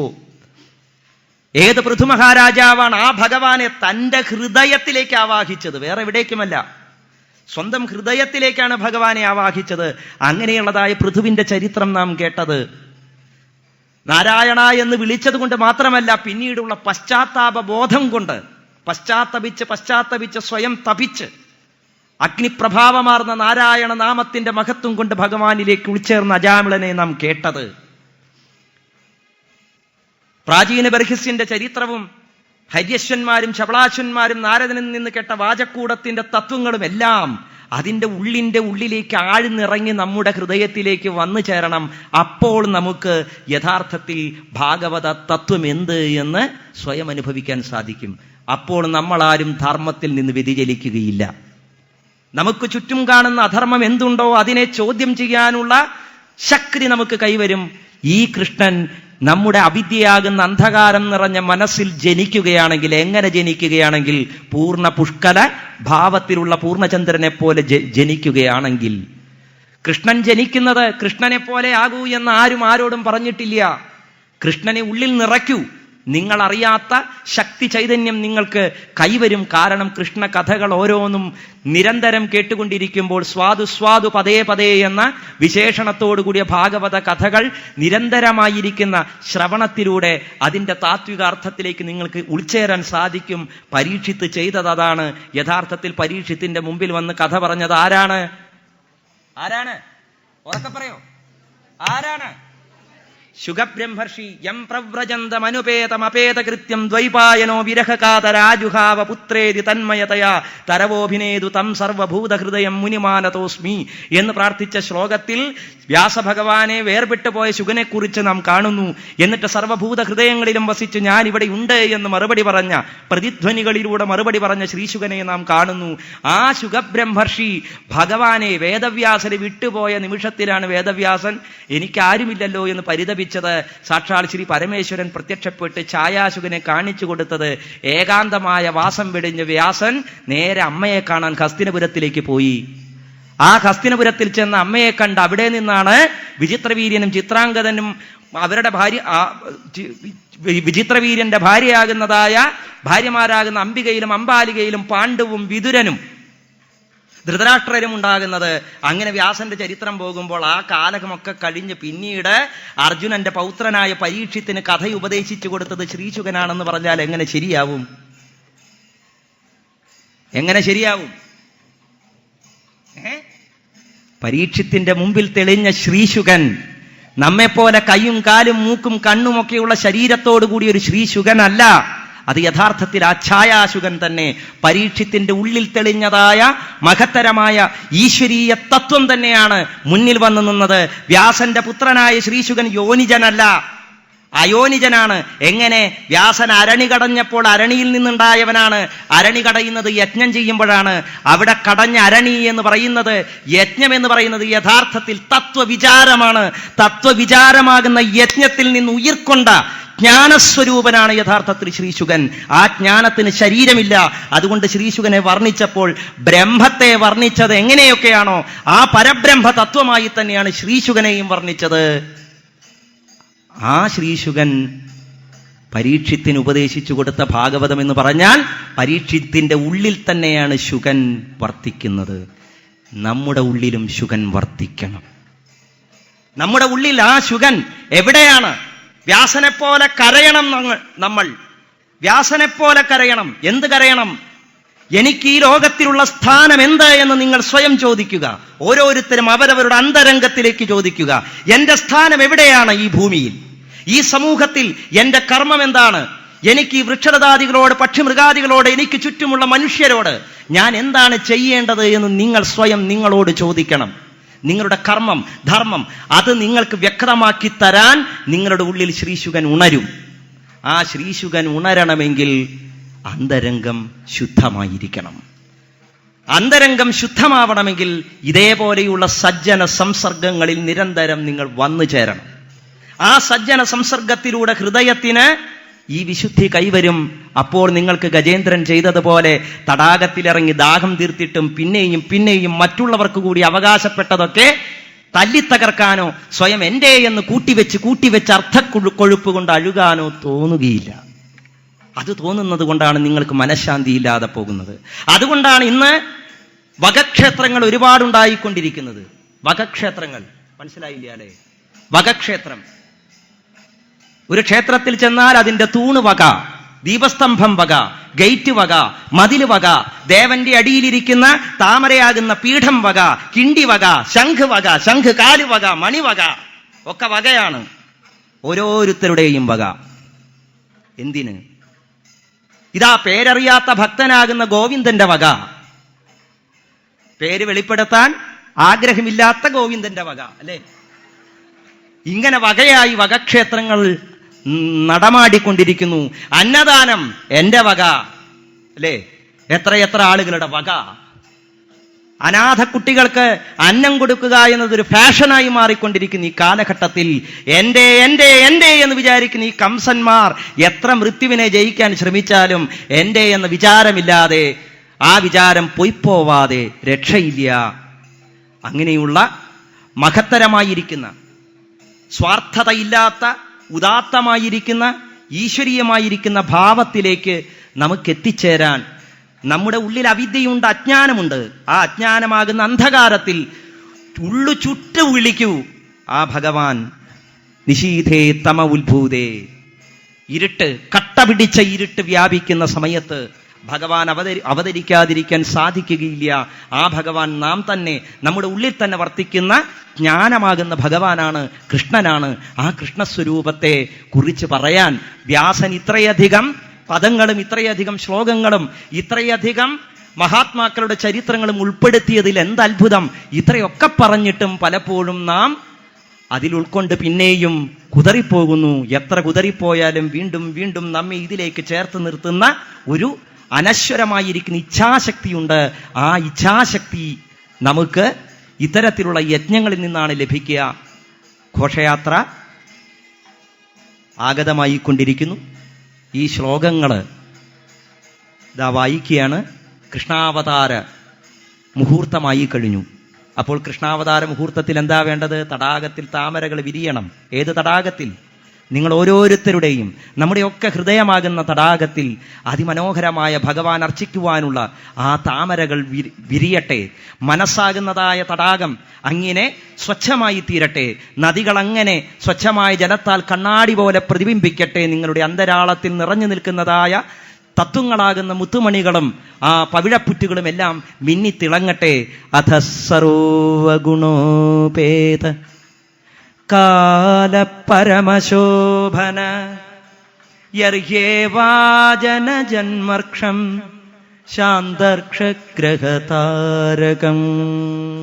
കാലം ഗുണോപേതമായ സമയത്ത്, പരമശോഭനമായ സമയത്ത്, ദാ ജന്മനക്ഷത്ര തിഥികളിൽ സർവഗ്രഹങ്ങളും ഉച്ചസ്ഥായിയിൽ നിൽക്കുന്ന സന്ദർഭത്തിൽ ദിശപ്രസേതുർഗഗനം നിർമ്മലോടുഗണോദയം മഹീമംഗളഭൂയിഷ്ഠ പുരഗ്രാമവ്രജാഗര നദ്യപ്രസന്ന സലില ഹൃദാജലരുഹശ്രിയ ദ്വിജാളികുല സംനാദസ്തബക വനരാജയ വവൗ വായുസുഖസ്പർശ പുണ്യഗന്ധവഹ ശുചിഃ അഗ്നയശ്ചദ്വിജാതീനാം ശാന്താസ്തത്ര സമിന്ധത മനാംസ്യാസൻ പ്രസന്നാനി സാധൂനാമസുരദ്രുഹാം ജായമാനേ ജനേ തസ്മിൻ നേതുർദുന്ദുഭയോ ദിവി ജഗുക്കിന്നരഗന്ധർവാ തുഷ്ടുഃ സിദ്ധചാരണാ വിദ്യാധര്യശ്ച നൃതു അപ്സരോഭിഃ സമം തദാ മുമുചുർമുനയോ ദേവാ സുമനാംസി മുദാന്വിതാഃ മന്ദം മന്ദം ജലധരാ ജഗർജു അനുസാഗരം. സാഗരം പോലെ ആകാശത്ത് മഴമേഘങ്ങൾ ചെറുതായി ശബ്ദിച്ചു. ഈ സമയത്തോ നിശീധേ തമബുൽഭൂതേ ജായമാനേ ജനാർദ്ദനേ ദേവക്യാം ദേവരൂപിണ്യാം വിഷ്ണു സർവഗുഹാശയ ആവിരാസീത് യഥാ പ്രാച്യാം ദിശീന്ദുരിവ പുഷ്കലഃ. സർവത്ര ഗോവിന്ദനാമ സങ്കീർത്തനം. ഗോവിന്ദ ഹരി ഗോവിന്ദ.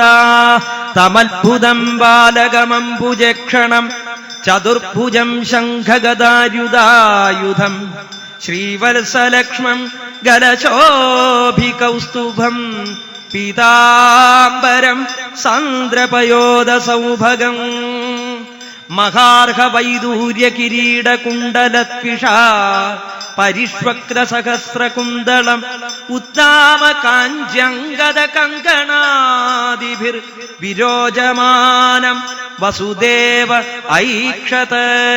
സർവത്ര ഗോവിന്ദനാമ സങ്കീർത്തനം. ഗോവിന്ദ ഹരി ഗോവിന്ദ.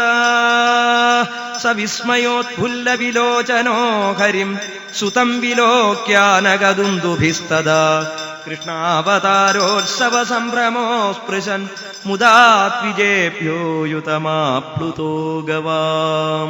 ഹരേ നാരായണ നാരായണ നാരായണ നാരായണ.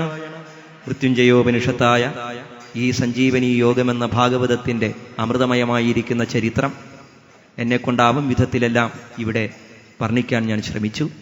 ആ അഖണ്ഡ സച്ചിദാനന്ദ പരബ്രഹ്മത്തിൻ്റെ പാദാരവിന്ദങ്ങളിൽ നമസ്കരിച്ചുകൊണ്ട് കൃഷ്ണാശ്രിതമായിരിക്കുന്ന മനസ്സോടുകൂടി ഏവർക്കും മംഗളങ്ങൾ നേർന്നുകൊണ്ട് ഹൃദയത്തിൽ ആ ശ്രീകൃഷ്ണ ഭഗവാൻ ജനിക്കട്ടെ, കർമ്മങ്ങളിൽ കൃഷ്ണത്വം നിറയട്ടെ